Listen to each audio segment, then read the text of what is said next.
인권, 평화, 미래를 위한 역사행동 민족문제연구소가 만드는 역사 전문 팟캐스트 내일을 여는 역사에 오신 여러분 반갑습니다. 환영합니다. 네, 반갑습니다. 진행을 맡고 있는 MC로 노기환입니다. 오늘 방송 세 분과 함께 할 텐데요. 특별 편성으로 우리 임원영 소장님의 평론집 한국소설 정치를 통매하다를 교재 삼아 이야기를 나누고 있습니다. 네, 오늘도 역시 우리들의 선생님 임원영 소장님 나오셨습니다. 예, 소장님, 반갑습니다. 네, 예. 잘 지내셨습니까, 소장님? 예, 반갑습니다. 네. 염려해 준 덕분에 코로나를 멀리하면서 잘 지냈습니다. 네, 이 코로나 같은 이런 감염병이 예. 문학에서도 좋은 소재가 될 수 있겠죠? 이미 그런 그 소설도 나왔고 영화도 나왔고 뭐 많죠. 예를 들면 이제 까미의 패스트 같은 거 그런 거는 그야말로 병 이름만 다르지 완전히 이런 상태를 나타낸 거죠. 예, 그렇습니다. 네. 나중에 뭐 그 패스트 같은 작품을 한번 좀 다뤄보는 것도 괜찮을 것 같고요. 네. 자, 그리고 우리 민족문제연구소 조세열 상임이사님 또 이야기 손님으로 나오셨습니다. 반갑습니다. 안녕하세요. 반갑습니다. 네, 네, 반갑습니다. 우리 상임이사님도 건강관리 잘하고 계시고요. 예, 열심히 하고 있습니다. 네. 방어하고 있습니다. 예. 우리 조세열 이사님 같은 경우는 이제 그 역사 박사님이시잖아요. 예. 예. 그 문학에도 조금 조예가 깊으신지요? 저는 이제 명함은 문학 박사 조세열로 되어 있는데요. 네. 실제로는 문학하고는 전혀 이제 뭐 별 연관이 없는 문외한이죠. 그러니까 역사 중에서도 또 이 전공은 본래 네. 근현대사도 아니고 조선시대. 예, 조선시대사입니다. 예. 그래서 상당히 실력이 있다는 뜻이에요. 많은 분들이 저를 갖다 근현대사 전공자로 생각하는데 저는 이제 본래는 이제 조선시대 전공이죠. 그러니까 저희 연구소에서는 네. 행정심부름을 하고 있다 이렇게 생각하시면 됩니다. 그건 겸손이고 근현대사부터 조선시대까지 다 안다는 생각했다는 뜻입니다. 네. 그러면은 우리 조세열 이사님의 삶에서 영향을 준 소설가 누가 있을까요? 예, 뭐 갑작스럽게 딱 물어보시니까 오늘 이제 이야기 선생님 오셨으니까. 예. 우선 좀 기억에 이제 떠오른 분은 네. 그 토지 박경리 선생. 이분이 저는 뭐 이 대하 소설로서 역사 소설로서 또 감명 깊게 또 읽었습니다. 네. 그러고 그 다음에 옛날에 읽었던 책이 이제 유주연 선생이죠. 예, 조선 총독부. 그렇죠. 이것도 이제 5권으로 된 좀 이제 대하 소설인데 처음 들어보는 제목. 그것도 또 이제 좀 상당히 감명 깊게 읽었던 책으로 기억이 지금 납니다. 역시 뭐 이 소설 작품에도 조예가 깊으시네요. 네. 자, 그리고 조예가 별로 없는 우리 김세호 PD 자리했습니다. 어서 오세요. 네, 김세호 PD입니다. 네. 좀 뭐 문학 좀 좋아합니까? 좋아하려고 노력은 하는데 그렇습니다. 사실 그 소장님 책에 나오는 그 소설가들의 책은 사실 접할 기회가 별로 많이 없어서 좀 세대 차이가 나는지 몰라서 좀 그래서 좀 걱정이 되긴 합니다. 좀. 네. 자, 뭐 저희가 이제 지난 시간에 최인훈 선생에 대해서 얘기를 했고 이게 알면 알수록 더 많이 조금 궁금한 것도 생기고 재미도 있고 그렇더라고요. 네. 오늘은 어떤 작가 편입니까, 김 PD? 오늘 이야기할 작가는 소설가 이병주고요. 그 소장님께서 이제 그러니까 소 제목을 다뤄주셨는데 박정희를 역사 앞에 소환하다 이런 소재를 다뤄줘갖고 이제 이야기를 하려고 합니다. 그 소장님 평론집에 보면 이병주 문학의 핵심은 정치 이데올로기와 국가 권력에 대한 집중적인 분석에 있다. 그는 교양주의적 양비론자의 태도를 취한다라고 썼고요.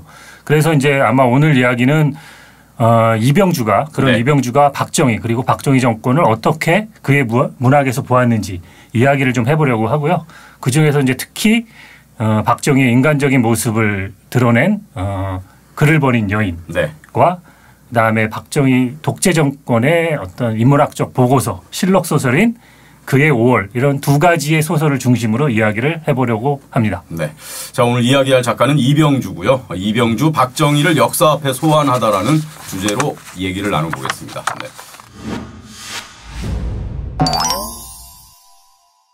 우리 조세열 상임이사님은 이제 작가 이병주 딱 들으시면 어떤 이미지가 먼저 떠오르십니까? 제가 젊을 때 그게 82년도에 나왔습니까? 예, 신동아에 이게 연재가 됐었어요. 그의 5월이란 게. 그때 제가 이 연재를 읽었습니다.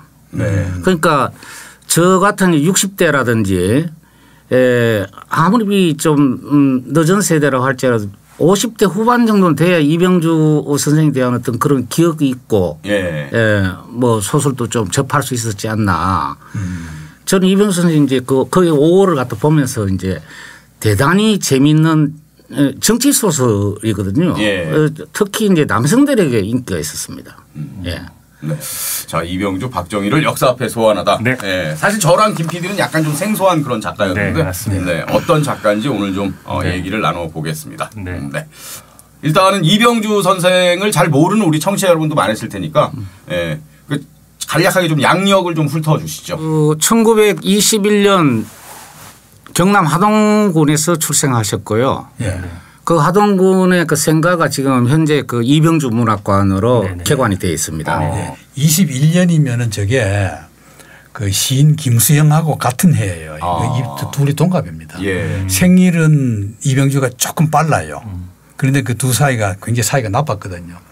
둘 다 진보적인데도 이병주는 그때 뭐 박정희 백으로 막 끝발 나가고 외제 자동차 기사 두고 다녔고 그 김수영 시인은 그냥 한낱 가난한 시인으로 이렇기 때문에 그렇게 대한 어떤 컴플렉스 같은 게 있었다면 그렇게 해서 얘기하고 어쨌거나 사이가 나빴어요. 어쨌거나 21년생입니다. 박정희는 1917년 아닙니까? 그러니까 4살 많죠. 박정희가 더 이병주보다 손위입니다. 나이로는. 그다음에 이력이 이제 좀 이렇게 특별하게 정리가 되어 있는데요.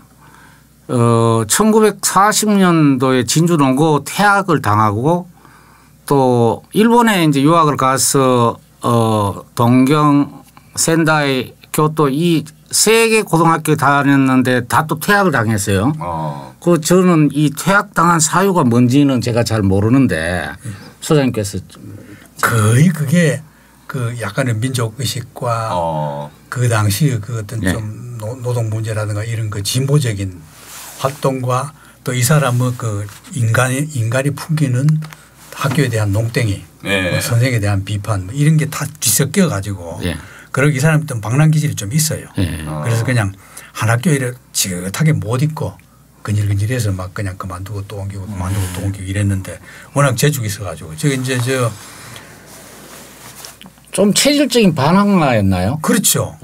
저 이제 교토 3고거든요. 우리 경고등학교가 한국 조선의 1고듯이 교토 3고는 1고가 이제 동경고등학교 아닙니까?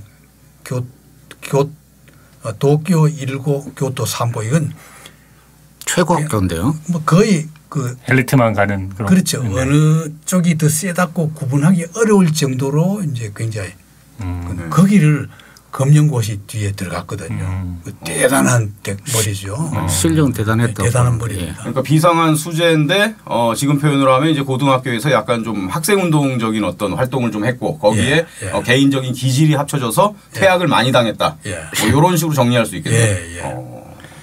그러다가 이제 그 대학 가서도 이제 이 명치대 전문부입니다. 전문부에 정규 그 전문부라는 게 2년제입니다. 2년제 내지 나중에는 이제 2년 몇 개월 만에 졸업을 하게 되는데 거기에 문과 중에서도 별과 자기는 이제 불문과 나왔다고 자꾸 얘기해요. 자랑해요. 자기 불문과 출신이라고. 그 실제로 불을 잘해요. 거기를 이제 다 다녔는데 그때 결혼도 일찍 했죠. 그 사모님이 그대로 돌아가실 때까지. 결혼 뭐 일본에서 유학생이었나요? 유학생인데 그 이제 조선 와서 아닙니다.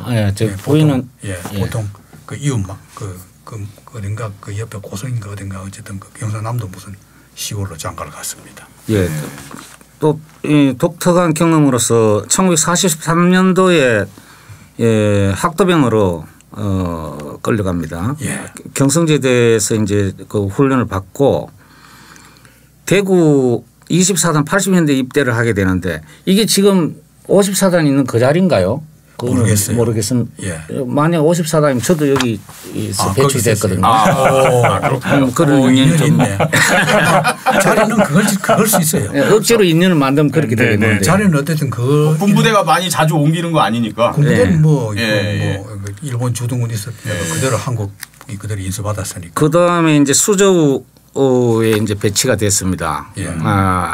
그래서 이제 결국은 이제 중국군하고 이제 대치 상황이었다고 보이는데 이때 경험이 돼가지고 뭐 따로 뭐 이런 회상 같은 건 없습니까? 뭐 혹시 수필이나 그런 거 많이 남겨놨어요. 대한민국 임시정부를 그거는 전혀 없고. 그런 이야기 없습니까? 예, 없고 그 기록 같은 거 자기 경험 같은 거 있는데 자세한 건 없고.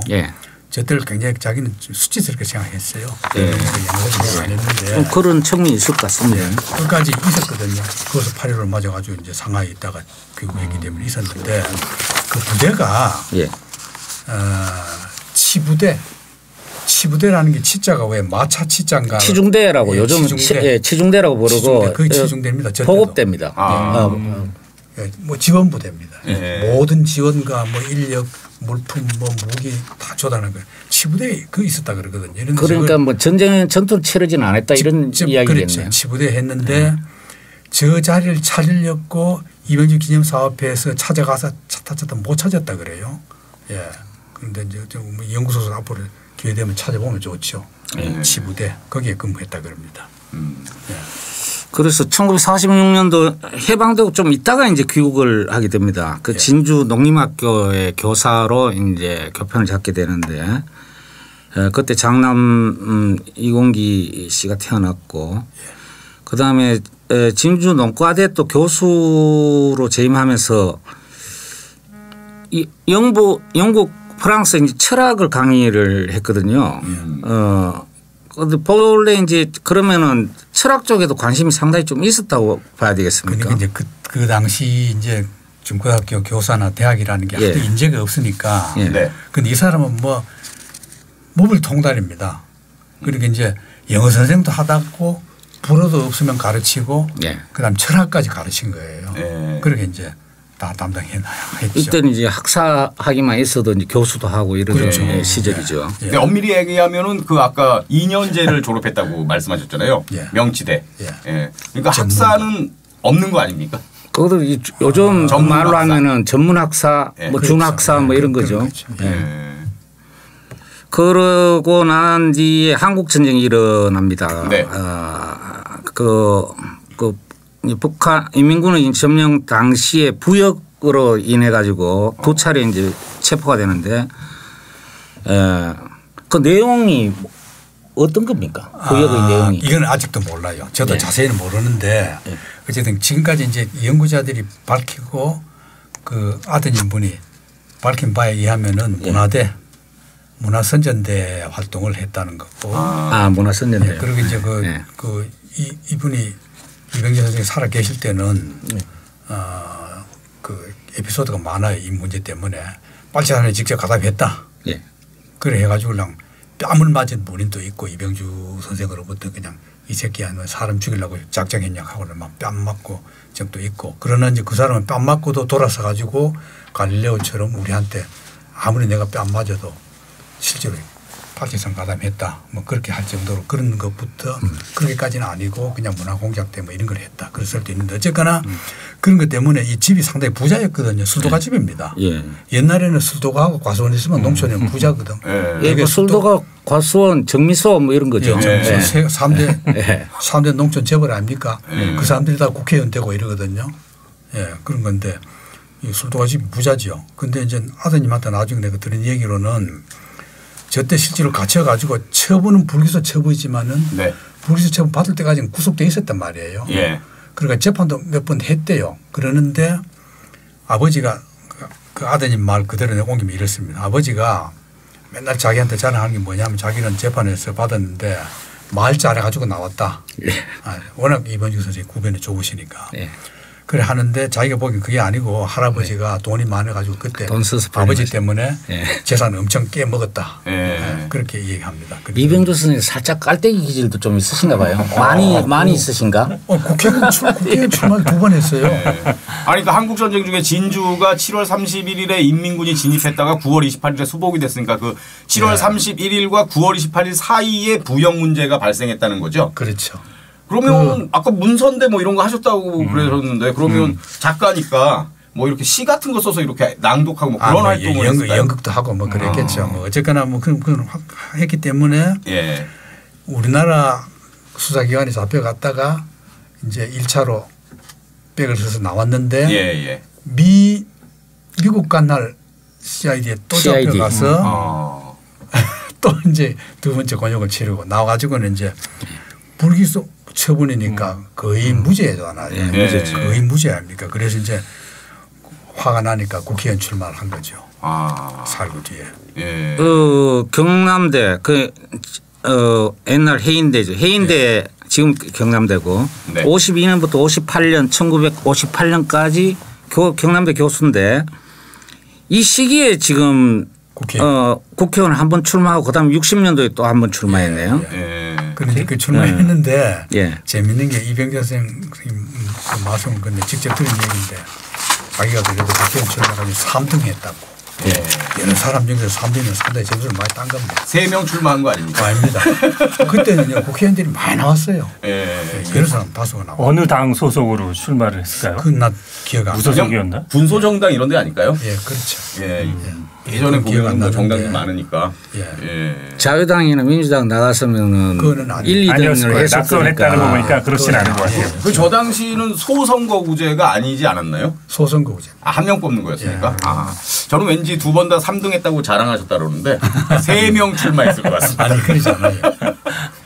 정치에도 관심이 상당했다고 보이는 거예요. 그죠? 정치와 사업에 다 관심이 있었어요. 소설 우리나라 근대 문학 100년 동안에 그 김윤식 교수 평가에 의하면은 자기는 이병주를 제일 그 훌륭한 작가로 본다 그랬어요. 왜냐하면은 작가로 정치에도 관심 있고 사업 돈 벌려고 사업에도 물론 해가 실패했죠. 사업에도 관심 있고 그런 거 다 잘 안 되니까 이제 글 쓰게 된 거예요. 그러니까 전업 작가로 이제 데뷔를 한 거는 상당히 좀 늦은 나이잖아요. 그렇죠. 40대 이후 아닙니까? 그렇죠. 그렇죠. 이 이병주 선생 얘기하면 이제 일단 빼놓을 수 없는 다른 두 사람이 있잖아요. 이른바 삼바가라스? 삼바가라스라고 일컬어지는 두 사람이 또 있지 않습니까? 이병주 선생 외에 어떤 사람들이죠? 그 바로 박정희 그리고 황용주.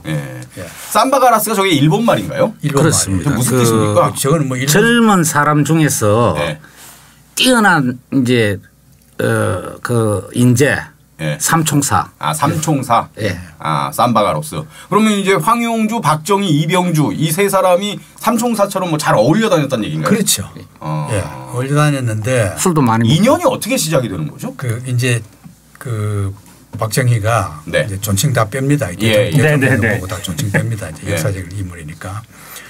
부산 군수기지 사령관으로 간 것이 1960년 1월 22일입니다. 박정희가 군수기지 사령관으로 가니까 그때 그 부산 시장이 신도성입니다. 신도성. 신도성은 이제 뭐 정치사에서 유명한 인물인데. 나중에 통일부 장관도 했나요? 그렇죠. 굉장히 진보적인 사람이에요. 통일은 괜찮은 사람이에요. 저분이 그때 이제 이승만 밑에서 경상남도지사를 했거든요. 학벌도 굉장히 좋아요. 동경제대 출신입니다. 신도성이. 근데 이제 도지사가 기관장 회의를 소집한 거예요. 부산 시내 그때 부산 직할시가 아니고 그냥 경상남도 부산시죠. 그런데 이제 각 기관장 초청을 다 하니까 저절로 이병주와 황영주도 양대 신문사 부산신문 국제신보의 주필이니까 사장 대신 주필이 나가고 이런 식으로 각 기관장이 다 모인데 꽤 많지요. 이제 넓은 자리에 구워가지고 거기 이제 가 있는데. 그러니까 그 당시에 이병주 선생은 이제 그 국제신보 교수에서 언론인으로 변신하는 그렇죠. 상황인 거죠. 국제신보 주필로 있으면서 이제 그 기관장 회의 가니까 사장이 당시 갔다 온다 해서 가는 거예요. 그러니까 이제 황영주하고는 아주 이미 막약한 사이고 하는데 앉아 있는데 앉아 있으니까 이병주기를 보니까 키가 조금 많은 사람이 막 이렇게 별자리 달고는 가죽 말채찍을 말채찍은요. 말씀 중에 죄송하지만 말채찍은 일본군 장교들의 지휘봉 같은 건가요? 그래서 이 말채찍 들고 일본 군가 부르고 이게 이제 이 개통되고 난 뒤에도 이제 술 한잔 하면 그랬다 그러거든요. 일본 장교복 입고 말채찍 휘두르고 이렇게 했다는 그 일화가 있습니다. 그래 두루두래요. 그래 딱 상당히 눈에 띄어요. 그러더니만은 뭐 신도성 도지사한테 뭐라 그랬는데 신도성 도지사가 이제 자리를 제기라고 앉혀줬대요. 그러더니만 조금 있다가 딱 이렇게 들어보더니만은 쉥 나가더래요. 박정희가요?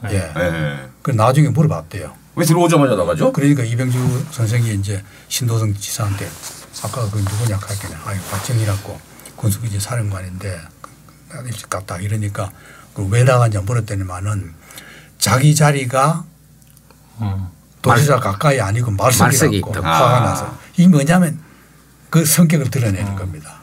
어디 가도 그만큼 그 자기 그 뭐 위치를 권위 있게 딱 나타내야 두 가지 알겠습니까? 자존심하고 콤플렉스가 동시에 작용하는 겁니다. 그러니까 가버렸다는 겁니다. 그게 이제 처음 본 거예요 이병주가. 근데 두 번째 갔을 때인가 뭐 첫 번째 그랬는 거죠. 그러나 두 번째 갔을 때 또 왔더래요. 그래 있는데 황영주가 저거네 아는 사람인데 가더니만 뭐 한참 동안 떠들고 막 반가워가지고 둘이 끌어안고 뭐 한참 얘기하다 오더니만은 이병주 보고 나오라 그러더라고요. 갔더니만은 근데 대구 사범 동기 동창인데 20몇 년 만에 처음 만났다고. 그렇잖아요. 대구 사범 40년대 초반에 그때 헤어지고 서로 못 만났다 하면서 막 반가워하면서 그 이병주한테 막 박정희가 상당히 똑똑하고 저는 나중에 무슨 한 일 할 거다 그런 얘기하면서 그 뒤부터 이제 술자리가 올리게 된 겁니다. 그러니까 1960년에 당시 이제 육군 소장이었던 박정희가 부산으로 부임하게 됐고 군수기지 사령관으로 그리고 황영주와 이병주는 이제 부산 지역의 언론인이었고 그래서 친하게 돼서 술도 같이 마시고 어울리면서 결국 뭐 삼바가라스라는 얘기까지 듣게 됐다. 세 살. 이제 하나 더 보태면은 조정출이라고 의사입니다. 그것도 굉장히 유명한 의사입니다. 조정출 의사는 이제 같은 대구 사범 동기이긴 한데 4시에 울릴 때도 있고 4시에 울려도 조정출은 그냥 가만히 있고 술값만 내고 의사니까 가장 떠드는 거는 이제 그 세 사람 그 중에서도 이제 황영주하고 이병주가 가장 왜냐하면 이병주는 그래도 나이가 자기보다 4살 위고 뭐 좀 이런데 황영주는 동창이니까 그냥 막 야 넉하고 막 그 일본말 그냥 국어처럼 잘하니까 셌다. 자유롭게 떠드는 거죠. 그러니까 삼바가라스죠. 그 일종의 그럼 뭐 술 친구도 되고 그랬을 텐데. 그렇죠. 저는 약간 여기서 이해가 안 되는 게 이병주 선생이 이제 그 성장기에 청년기에 뭐 민족 의식도 좀 있고 뭐 그런 걸로 이제 뭐 문제도 좀 일으키고 뭐 그렇다고 말씀하시지 않았습니까? 근데 이제 박정희 같은 경우는 아까 우리 조 이사님 말씀하셨다시피 그 일본 군인 상징인 말책지 갖고 다니고 그러면 저 대충 알 거 아닙니까? 저건 친일파 군인 출신이구나 뭐 이런 식으로. 그 정도는 다 알고 있어요. 그러니까요. 근데 이제 이렇게 좀 친하게 이렇게 어울리는 게 좀 꺼리 끼거나 그런 건 없었을까요? 그런데 이제 황영주 선생이 굉장히 진보적입니다. 나중에 황영주도 피라를 입거든요. MBC 사장할 때. 박정희 밑에서 황영주도 피라를 입어요. 그건 이제 또 굉장히 우리 정치사에서 중요한 얘기인데 황영주가 굉장히 박정희를 좋게 얘기했어요. 그래서 아마 저게 그러고 다 셋 다 무슨 감정이 있느냐 하면 반이승만. 지금 한국 정치 틀렸다. 그냥 둬서 안 된다. 이게 일반적입니다. 일반적인 지식인들 그 당시 가졌던 60년 초 아닙니까? 4.19 직전 아닙니까? 3.15 부정선거 막 나고 할 때 아닙니까? 그런데 박정희 혼자 3.15 부정선거 때 그걸 상당히 외부 명령을 막 거절하고 그랬다는 거 아닙니까? 뭐 그런 일화가 있더라고요. 그건 사실이에요. 사실입니까? 자기가 왜냐하면 자기가 쿠데타를 그때 이미 준비하고 있었거든요. 그때부터 하고 있다가 이제 4.19 전에 쿠데타를 못했기 때문에 민주당에서 했단 말이에요. 그렇기 때문에 얼마나 잘통했겠어요. 그래서 온갖 얘기를 다 한 거예요. 온갖 얘기를. 오히려 황영주는 막 군이 나서야 된다고까지 얘기한 거예요. 그러면 이제 이병주는 좀 시니컬합니다. 약간의 소설 쓴 사람들이 다 군인들이 다 좀 시니컬한 면이 있는데 뭐 군인들이 군인 나 지켜야죠. 군인들 정치하면 되냐 이런 식으로 해요. 실제로 그 박정희가 4.19 이전에 이미 그 이용문 장군이 이제 아주 가까운 선배고 육사 선배고 그다음에 이종찬 장군까지 찾아갑니다. 해가지고 쿠데타 이승만 독재 정권을 무너뜨리자 쿠데타를 제안을 하고 이렇게 해가지고 구체적으로 쿠데타를 설계하고 있었지만 실행에 못 옮기고 있던 차에 4.19이 터져버린 거예요. 그래서 뺏긴 것 같은 느낌을 갖고 있었습니다. 박정희는. 그러니까 얼마 지나지 않아 가지고 바로 또 쿠데타를 갖다가 일으키게 되는 거죠. 4월 혁명을 대단히 아쉽게 봤어요. 지지한 게 아니고. 네. 이승만 쫓아낸 찬스를 잃어버렸다는 거죠. 이승만 쫓아낸 건 잘했는데 참 아깝다 그렇게 생각한 게 박정희입니다. 그런데 그 이제 좀 곁들여 말씀드리면은 박정희하고 황영주 사이에 치열한 논쟁이 벌어집니다. 이제 이병주가 소개한 논쟁 중에서 치열한 논쟁 가장 치열한 거는 그 이승만론 그게 아니고 이승만론은 뭐 논쟁할 것도 없어요. 다 비판하는 거고 저 영감은 안 된다는 거고 완전히 그냥 그것은 작살나요. 저 3인방 모였을 때는 이승만은 작살나는 건데 이병수 선생님 좀 후하게 봐주질 않았습니다. 이승만 그랬는데 이제 이 박정희가 주장한 게 뭐냐면은 일본군 장교 반역 사건 2번 있었잖아요. 네네. 그걸 찬양해요. 그걸 이제 소화 유신. 그걸 이제 물어요. 황영주. 군인으로서 당신은 우리나라 역사를 어떻게 보냐 물었더니만은 박정희 자기는 제일 그 집중적으로 연구하는 것이 바로 그 일본 장교들의 시역 사건이다. 우리나라도 군인들이 그런 걸 해야 된다. 그걸 합당성. 그러면 당시 정권이 해도 그러면 그런 식으로 하겠냐. 그러니까 이제 막 그거는 시대가 지난 공국주의고 하면 막 박정희는 그거 아이고 어떻게 하느냐. 그 쉽게 말하면 완전히 파시스트적인 그걸 그대로 박정희는 가지고 일본식 정신을 가지고 쿠데타를 일으켜서 그대로 하겠다는 그런 철학이 나와가지고 막 둘이 막 싸워요. 그리고 이제 이병주는 거기에 이제 자기는 가담한 걸 기록을 안 남겨요. 안 남기고 가만히 놔두면서 그 기록만 해요. 둘이. 일본에 유신이 2분 있었어요. 네네. 메이지 유신하고 쇼와 유신인데 박정희가 특히 이제 그 매력을 느끼고 이 모델로 삼았던 것이 쇼와 유신이거든요. 쇼와 유신. 그거는 그냥 개혁이 아니고 그대로 군사 쿠데타거든요. 그 실패했는데 그러면서도 하여튼 항상 이 박정희 머릿속에서 그 각인이 되어 있었던 겁니다. 그래서 그걸 실행에 옮긴 것이 5.16이다. 이렇게 이야기할 수 있습니다. 그러니까 해방되고 20년도 안 됐는데 그 제국주의 출신 그 장교가 그 제국주의 나라 그 군국주의를 그 모델로 삼고 그걸 늘 골똘하게 생각하고 있었다는 걸 지금 이렇게 생각해 보면 진짜 소름 끼치는 일이네요. 안 그렇습니까? 그러니까 그때 이미 그 새 논쟁 중에서 이미 그 박정희 자신의 속내를 그대로 다 드러낸 거죠. 그러니까 이제 이병주는 참 시니컬하게 보면서 뭐 군인이 뭐 그렇지 무식하다 이런 식으로 한 거예요. 선생님 그 평론집에 보면 이제 조갑제의 내 무덤에 침을 뱉어라 이제 인용을 해주셨잖아요. 그 3권에 그래서 황영주가 이제 국수주의자들이 망친 일본을 자유주의자들이 일으켜 세운 거다라고 했던 이제 박정희가 자유주의고 뭐고 국수주의자들의 기백이 오늘의 일본을 만든 거다. 우리는 그 기백을 배워야 돼 그랬더니 황이 배워야 할 것은 기백이 아니고 도의감이다. 도의심 없이는 기백은 야망이다 했더니 박정희가 그냥 불같이 도의는 다음 문제다. 기백이 먼저다. 이제 이런 에피소드를 어디 인용돼 있습니까? 이게 이제 출처로는 조갑제의 내 무덤에 침을 뱉어라. 조갑제 씨가 여러 중요한 역할을 많이 하시는데 실제로 우리 연구소에 상당히 이제 그 도움이 되는 정보를 많이 줬습니다. 실제적인 정보죠. 그 중에 하나가 이제 박정희 만주국만학교 지원 혈서. 조갑제 씨 그래서 출발해가지고 우리가 그걸 추적해가지고 일본 국회도서관에 찾게 된 겁니다. 그렇군요. 이거는 양념으로 한 말씀드렸습니다. 그러니까 박정희가 여기서 말하는 그 기백이라는 게 우리 조 이사님이 얘기한 쇼와 유신의 그 정신을 얘기한다는 거죠. 그렇습니다. 청년 장교들. 30년 몇 년이죠 그게? 32년 아닌가? 하여튼 뭐. 그 일본 장교들이 하도 자꾸 그 우리나라 정치인들처럼 야당이 들고 일어나고 뭐 민권이 어떻고 이래 하니까 장교들이 일이 안 된다. 이게 천황유지로 나가야 된다. 하는 그때 이렇게 다 나중에 잡혀요. 장교들 다 총살 당하고 하는데 그 장교들 박정희 머릿속에는 그게 있는 거예요. 그 장교들이 옳았다.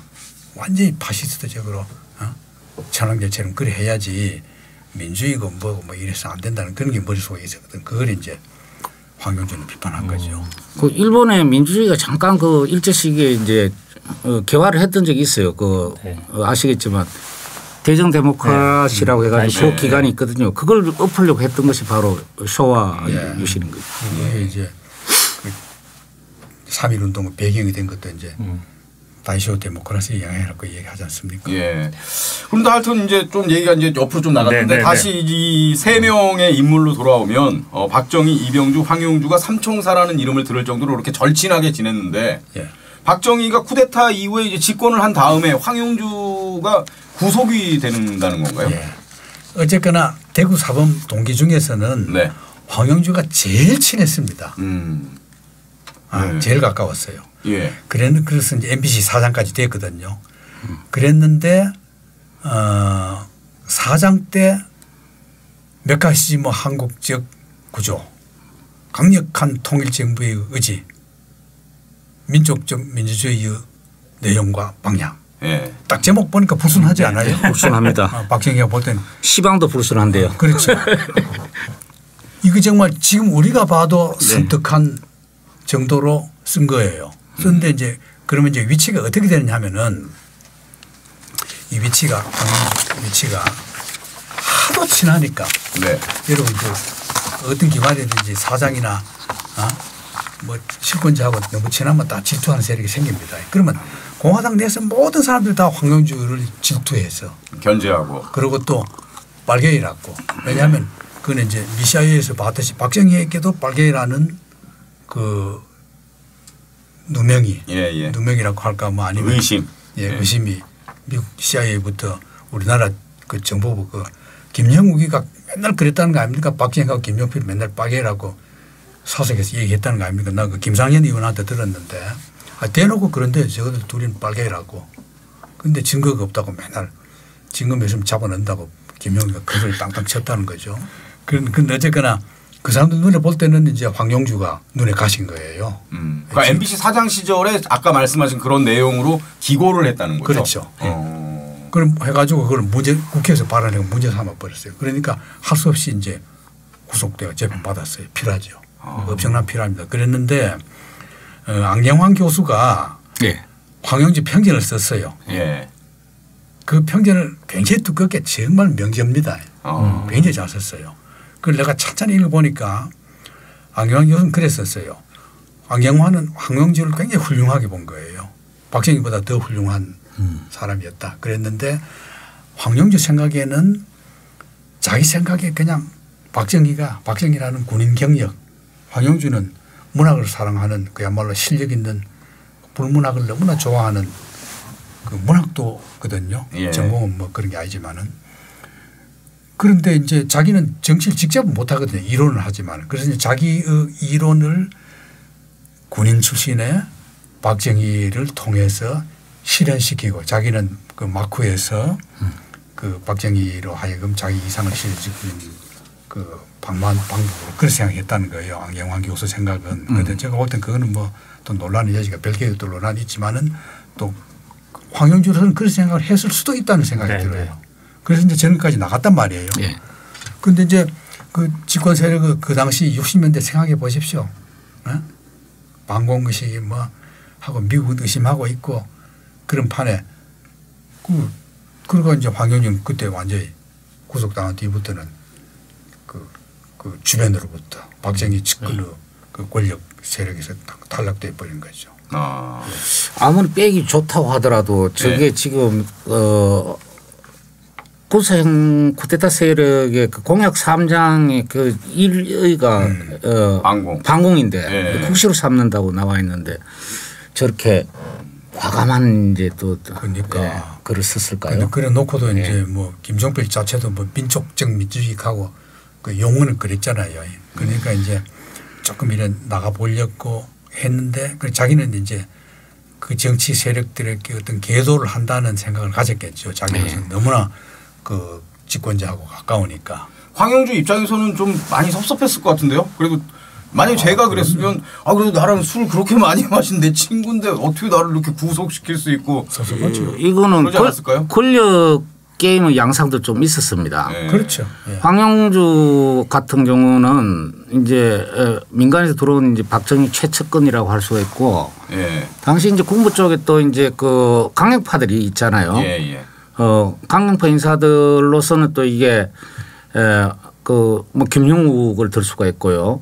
그다음에 또 검찰 쪽에서 신직수 이런 사람들은 황영주하고 대립각에 서 있었습니다. 그러니까 강령파대 옹건파의 세력 다툼으로 보고 옹건파 언론 관계라든지 이런 데서 온건한 정책을 추구하던 황영주 세력에게 철퇴를 한번 먹였다 이렇게 볼 수도 있는 겁니다. 또 박정희 입장에서는 미국으로부터 공산주의자라는 어떤 의심을 받고 있으니까 나 그런 사람 아니다라는 걸 보여주기 위해서 내 친구도 이렇게 집어넣는다. 이런 좀 액션 같은 걸 취한 거라고도 좀 볼 수 있을까요? 레드 컴플렉스가 있었고요. 네. 과도하게 했죠. 그 4.16 일어나고 5.16 일어나고 난 뒤에 엄청나게 좀 지나칠 정도로 이렇게 좌파 탄압을 하거든요. 그거는 근본적으로는 자기의 어떤 과거 그 이념적인 색채 이런 것들에 대한 컴플렉스가 확실히 있었던 게 분명합니다. 그런. 그렇죠. 그런데 이제 그러면에도 불구하고 이승만 평가에서는 아직 살기 전이죠. 이승만 평가에서는 둘이가 너무나 의기투합한 거예요. 그러니까 이제 황영주로서도 그걸 믿을 수 있죠. 아, 이 친구라면 분명히 그냥 자기 이상을 실현할 수 있는 동지가 될 수 있다 이렇게 판단할 수 있죠. 결과적으로 그거는 이제 속은 거 아닐까요, 소장님? 속마음이 따로 있었잖아요, 박정희. 속였다기보다는 저는 그 한국 정치 현실과 이 미국의 힘이 얼마나 세다는 걸 모르는 단계라고 볼 수 있죠. 물론 이제 제가 구태 때 얘기할 때도 미국이 가만히 있냐 얘기까지 나와요. 세 사람 그 모임에서.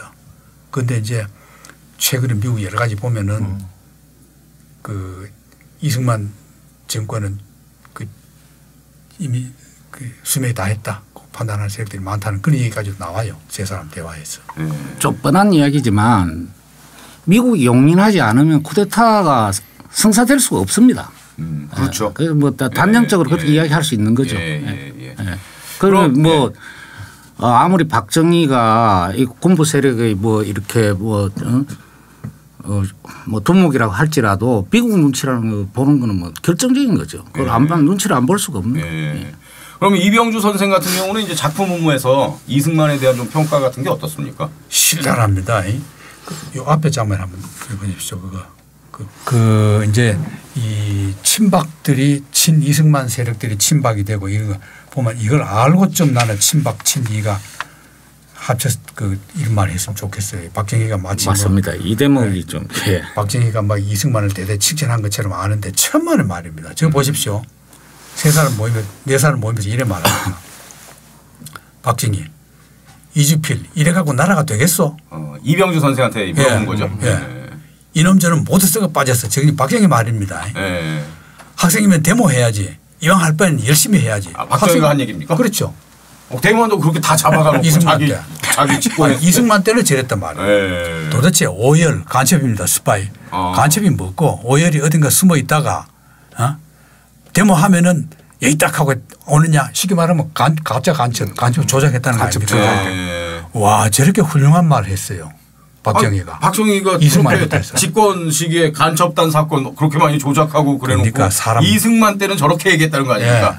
이승만이 간첩단 사건 너무 많이 지금 조작하고 있다.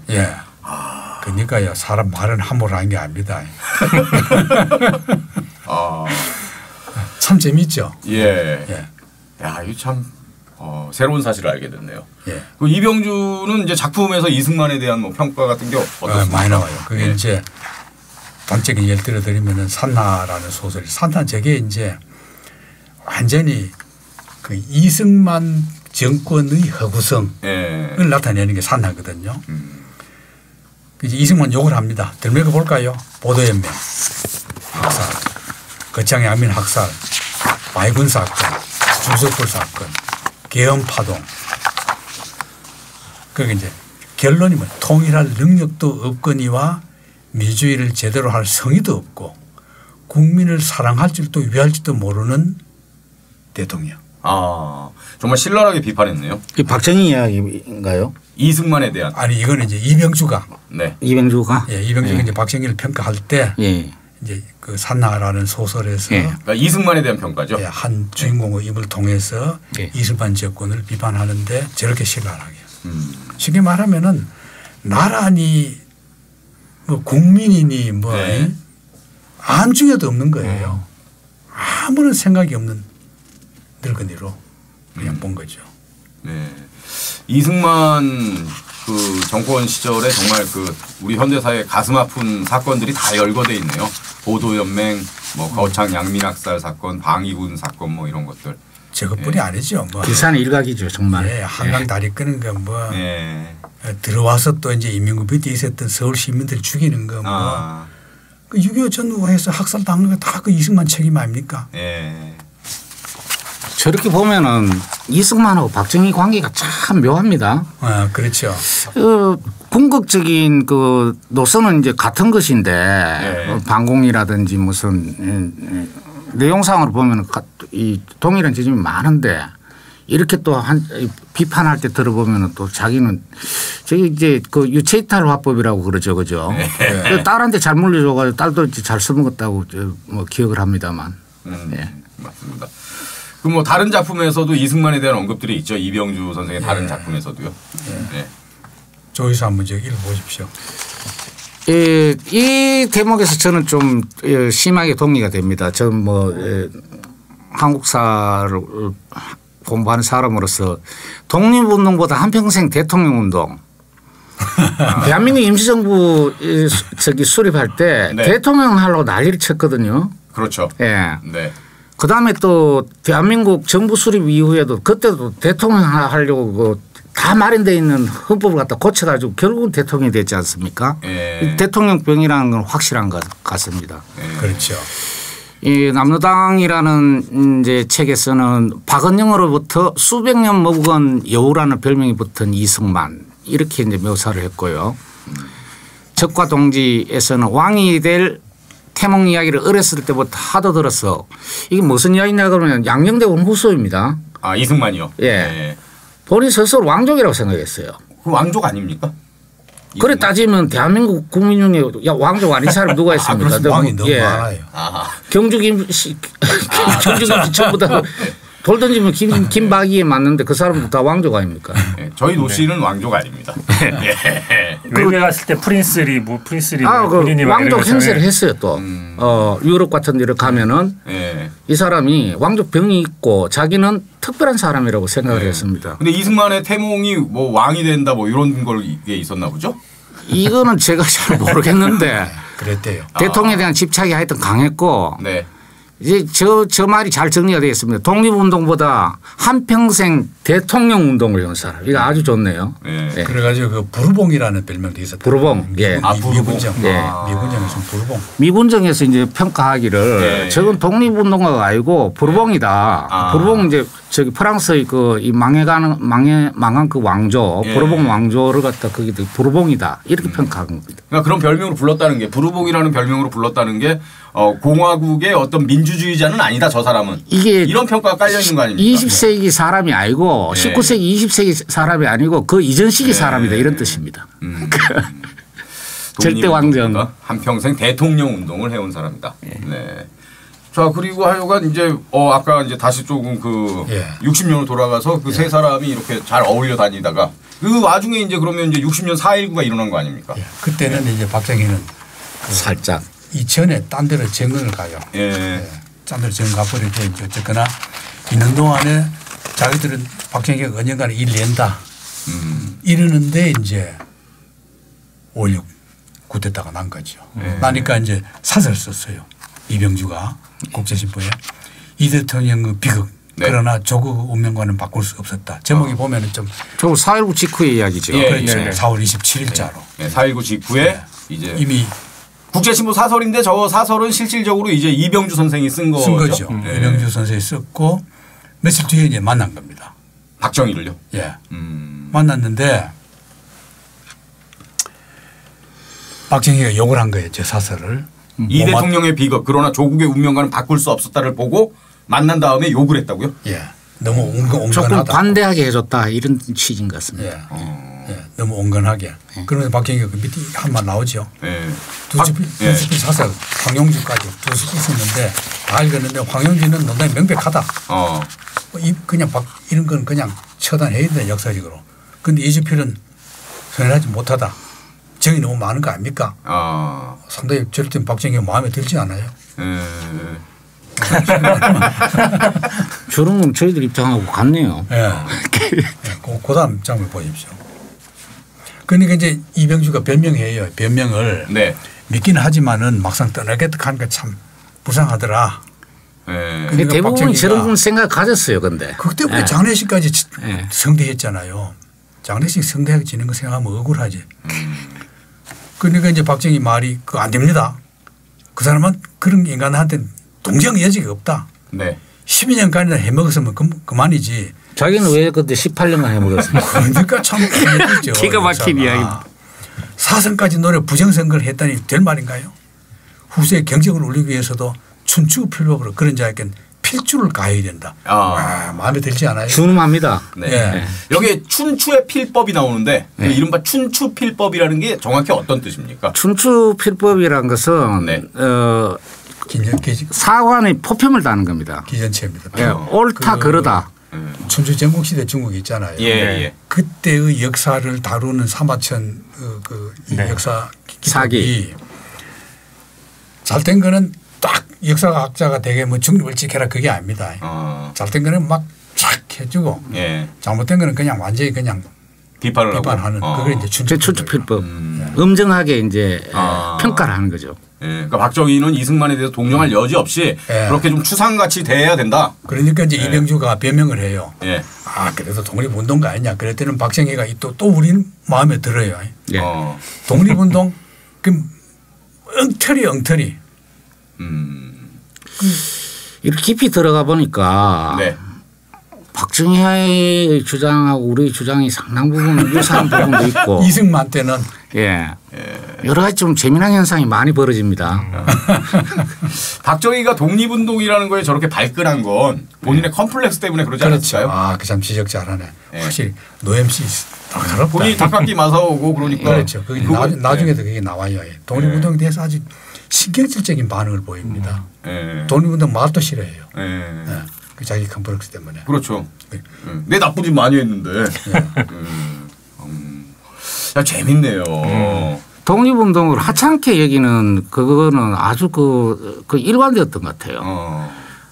이제 광복회도 사실은 이제 박정희가 만들고 이렇게 했는데 겉으로는 이제 그렇게 하면서 그거는 이제 자기의 이것도 친일 포장하고 이제 정치 이용하기 위해서 그렇게 했는데 내심은 독립운동가들을 굉장히 좀 멸시했달까 거의 그 수준까지 가 있었다고 봅니다. 강망일 선생님께서 이제 사담 그 술자석에서 한번 말씀해 주시던데 강 선생님이 국사편찬위원회에 근무하신 적이 있거든요. 젊은 시절에? 그때 이제 그 독립유공자인 서원을 하는데 박정희 대통령식입니다. 서원을 하는데 박정희가 광복군 출신이니까 서원을 해야 된다고 이런 그 내용이 올라왔다는 겁니다. 그러니까 여러 사람들이 머리를 싸매고 있는데 이거 아닌데 이거 어떻게 해야 되나 이제 이러고 있는데 거기서 어떤 분이 지혜를 빌려주신 게 강망일 선생님이 직접 강 선생님 그렇게 하시는 건가요? 강 선생님 그거 뭐 그렇게 머리 싸맬 거 없다. 청와대 물어보라. 직접 물어봐라. 그러면 청와대에서 놓으라고 했답니다. 직접 물어보니까 그런 하지 말라고. 쓸데없는 짓 한다. 그 비슷한 또 일화가 또 있었어요. 광복군 출신의 누가 또 이제 박정희에게 아부를 하려고 박정희 그 비밀 독립군설. 그렇죠. 이런 걸 해가지고 이제 책을 썼어요. 그래가 갖다 바쳤더니만은 시잘데기 없는 짓 한다고 갖다 버리라고 해가지고 쫄딱 망했다는 거 아닙니까? 그렇군요. 재밌는 일 많죠. 아부를 적당히 잘해야 됩니다. 눈치가 없는 아부는 정말. 아니 박정희가 그런 건 있는 거예요. 그런 어떤 자신에 대한 어떤 그래도 최소한의 자존심 이런 거는 있다고 봐야 됩니다. 우리 조 이사님 상당히 긍정적으로 평가하시네요. 아니, 긍정이 아니고 오기가 있는 사람이거든요. 그러기도 하고 그 점은 자기 형의 영향, 박상희 형의 영향으로 일제 때 이제 그런 친일을 하면서도 민족 의식에 대한 약간의 뭐가 전혀 없지는 않았다고 봐야 돼요. 여기까지만 편집해서 내보내면 우리 보수 유튜버들이 엄청 좋아하실 좋아할 것 같은. 하여간은 네. 그 4.19 혁명 직후에 그 이병주 선생을 만나고 했던 얘기, 특히 이승만에 대한 비판은 고스란히 다 자기 자신에게 돌아오는 거 아닙니까 나중에. 네. 이게 참 재밌네요. 역사의 진짜 아이러니네요. 재밌죠. 네. 조갑재 씨가 이렇게 많이 작업을 해 주셔가지고 정말 우리가 뭐 여기서도 많이 이제 인용을 하게 되는데 참 열심히 문의해요. 조갑재 이쪽 저쪽으로. 조갑재 선생의 그 시절 80년대 민환 기자라고 평이 아주 높았어요. 나는 그 뭐 사형수 오희궁 뭐 그 몇 개 쓴 책 한 개 사서 나온 건데 그 명제거든요. 그리고 이분이 검증이 아주 철저한 사람이에요. 그 하나하나 전부 이 자료를 추적해 가지고 학자같이 그렇게 이제 글을 씁니다. 추석을 다 이렇게 붙여가지고 대단한. 그때만 해도 르포 기자의 뭔가 이렇게 좀 1인자죠. 민환 르포 기자로 유명했죠. 분위기 이상하게 되더라고요. 황용주 이제 당시 MBC 사장의 피라 사건을 이제 얘기했는데 이병주 선생도 이제 피라 사건에 휘말리게 되죠. 그 이제 이상한 피라입니다. 그러고 이제 4.19 났잖아요. 나니까 이병주 선생이 이제는 드디어 내 진짜 생각, 민족관, 나의 민족관을 비력해도 되겠다 하고는 조국의 부재라는 제목이. 쉽게 말해 조국은 없다. 저거요. 명문입니다. 제가 감히 평가한다면은 지금도 저만큼 명분이 없어요. 그 분단을 규탄하고 통일해야 된다는 우리 민족이 얼마나 못나가지고 이렇게 서로 나누어져 싸우는 하는 글이 지금도 누구도 저걸 능가하는 걸 아직도 못 썼습니다. 조국의 부재. 그러니까 1960년 12월에 새벽지에 기고한 건가요? 이거 어떤 내용을 담고 있는 겁니까? 이게 이제 그때 했던 이미지입니다. 저렇게 해서 이제 나온 것 같아요. 글이거든요. 그 앞에를 넘겨보십시오. 조국은 없다. 산하가 있을 뿐이다. 이 산하는 삼천리 강산이란 시적 표현을 가지고 있다. 그런데 진정 조국 이름을 부르고 싶을 때는 8.15와 4.19 그때. 그때뿐이다. 그런데 그랬으면 지배계급이 바뀌어야 되는데 그대로 있다. 근사하지 않아요? 지배계급 어떤 거냐. 38선을 이용하여 정권을 유지했고 민주주의 성장 없이 공산주의를 막아낼 방법이 없건만 보수 정당인 자기들이 나라를 지킬 수 있다고 판단했다. 지금 야당하고 똑같죠. 그 자유당 뭐 또 무슨 당 한 게 똑같지 않아요. 민주공화당부터 뭐 똑같죠. 그러고요. 이 옳은 보수 정당을 세우려면은 혁신 세력들이 주장하고 있는 정강과 정책을 선취적으로 파악하고 실현하는 길밖에 없다. 그 쉽게 말하면은 저 대목을 지금 옮기면은 민주당 같은 정강이 야당이 되고 보수당이 돼야 되는 그 집권 세력이 보수 세력이 되고 보수 집권 세력이 되고 그다음에 지금 떠들고 있는 그 박근혜 이명박 후예들의 그 야당은 없고 진보 세력들이 야당이 돼야 된다. 이게 이제 이병주 생각의 기본이에요. 이병주 황용주 기본입니다. 그러니까 극우 세력은 배제돼야 된다. 그렇죠. 극우 세력이라는 건 정치 자격이 없는 겁니다. 정치를 해서는 안 될 세력들이에요. 친일파 후예잖아요. 그 이병주 버린 그런 거. 이병주 주장을 쭉 훑어보다 보면은 지금도 뭐 그 여전히 유효할 것 같습니다. 그러니까 이병주 읽어야 되는 거예요. 저는 좌파를 하든 우파를 하든 진보를 하든 보수를 하든 이병주를 읽지 않는 정치학은 존재하지 않는다고 봐요. 그 분단 시대 때는. 저렇게 자주 살아요. 그다음 그 밑에 봐요. 국민 세금 내는 기계야 그냥.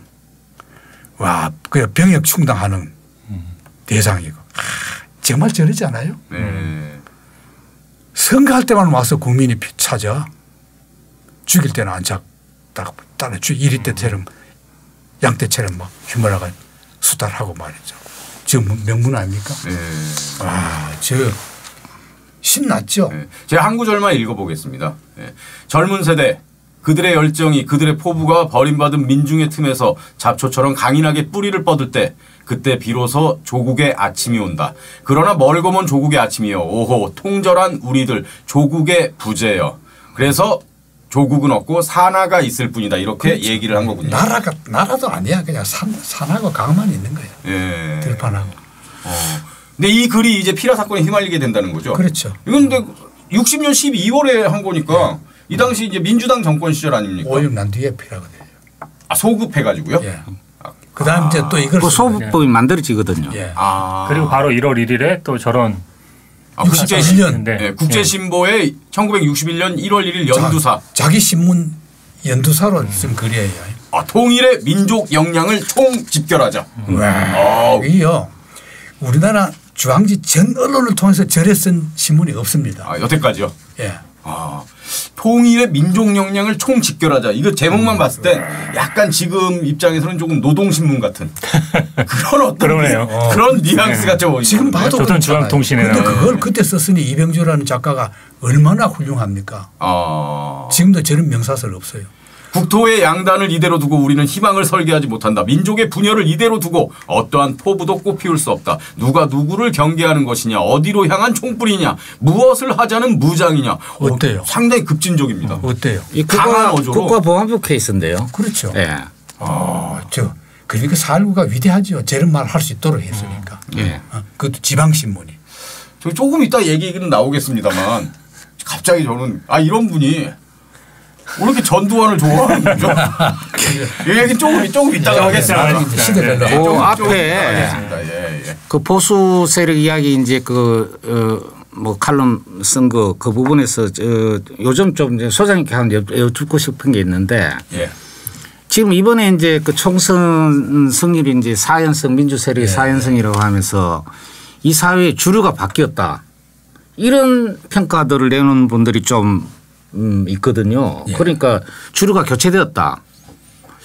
어떻게 생각하십니까? 저는 절대 그래 안 보거든요. 왜냐하면은 친일파, 독재, 독점 재벌, 분단 옹호하는 세력들의 숫자는 그대로예요. 다만 국회의원에 떨어졌을 뿐이에요. 사실 분석을 해보면은 득표율도 사실 큰 차이가 안 난다고 그럽니다. 그렇죠. 민주당하고 미통당. 난 착각할까 봐 참 조마조마해요. 이미 몇몇 그 민주당 의원들은 뭐 당이나 기본 논의 없이 자기 정강 정책을 막 발표하거든요. 이거 이제 이병주가 이건 이제 지금 해도 될 얘기인데 이병주 소설 보면 그런 게 나와요. 한국 정치인들 이병주는 한심하게 봅니다. 정치인은 그냥 정치인 자격도 없는 것들로 봐요. 이병주는. 그 점 내하고 똑같아요. 왜냐하면은 하나 딱 예를 들어요. 이 사람은 일본을 너무나 잘 압니다. 이병주는. 일본 뭐 완전히 우리나라만큼 잘 알거든요. 모든 면에서. 그 일본 국회의원 만나면은 뭘 물으면은 너무나 신중해 가지고 결론이 없대요. 뭘 물어도 대답을 안 한대요. 예수 녹음. 그런데 한국 정치인들은 동경 와서 술 한잔 먹으면은 지가 대통령도 못할 말을 다 하는 거야. 그 의원님 이런 건 어떻게 생각하십니까? 이렇게 해야지. 막 지가 나라를 쥐었다 폈다 뭐 옛날 임금이 지 맘대로 하듯이 뭐 박정희 이승만 하듯이 한대요. 간 뒤에 보면 아무것도 아니야. 지금 이제 여당 보면 여당이 그런 식이 될까 봐 나 겁나요. 뭐 그 당에서 논의한 거 이외에는 안 하고 신중히 하고 이래야 되는데 뭐 통일 문제니 뭐니 뭐 그 중요한 정책을 있지만 정말 못해요. 그런데 이제 지금 조 이사가 말씀하셨듯이 세력이 바꿨다고 절대 착각하면 안 돼요. 저도 상당히 우려스러운 부분인 것 같아요. 그러면 다음 또 정권 유지 못합니다. 그 핵심적인 어떤 이 결정 세력, 지배 세력이라고 할까 이거는 여전히 그대로인데 이걸 주류가 교체됐다 그러면 숫자로만 보는 거지 이건 매우 온당치 않은 분석인 것 같습니다. 숫자만 보고 따진 거예요. 그리고 강남 서초 경기 지역에서 서울 경기 지역 강남 서초와 경상도 하나도 안 변되고 오히려 더 반동화됐단 말이에요.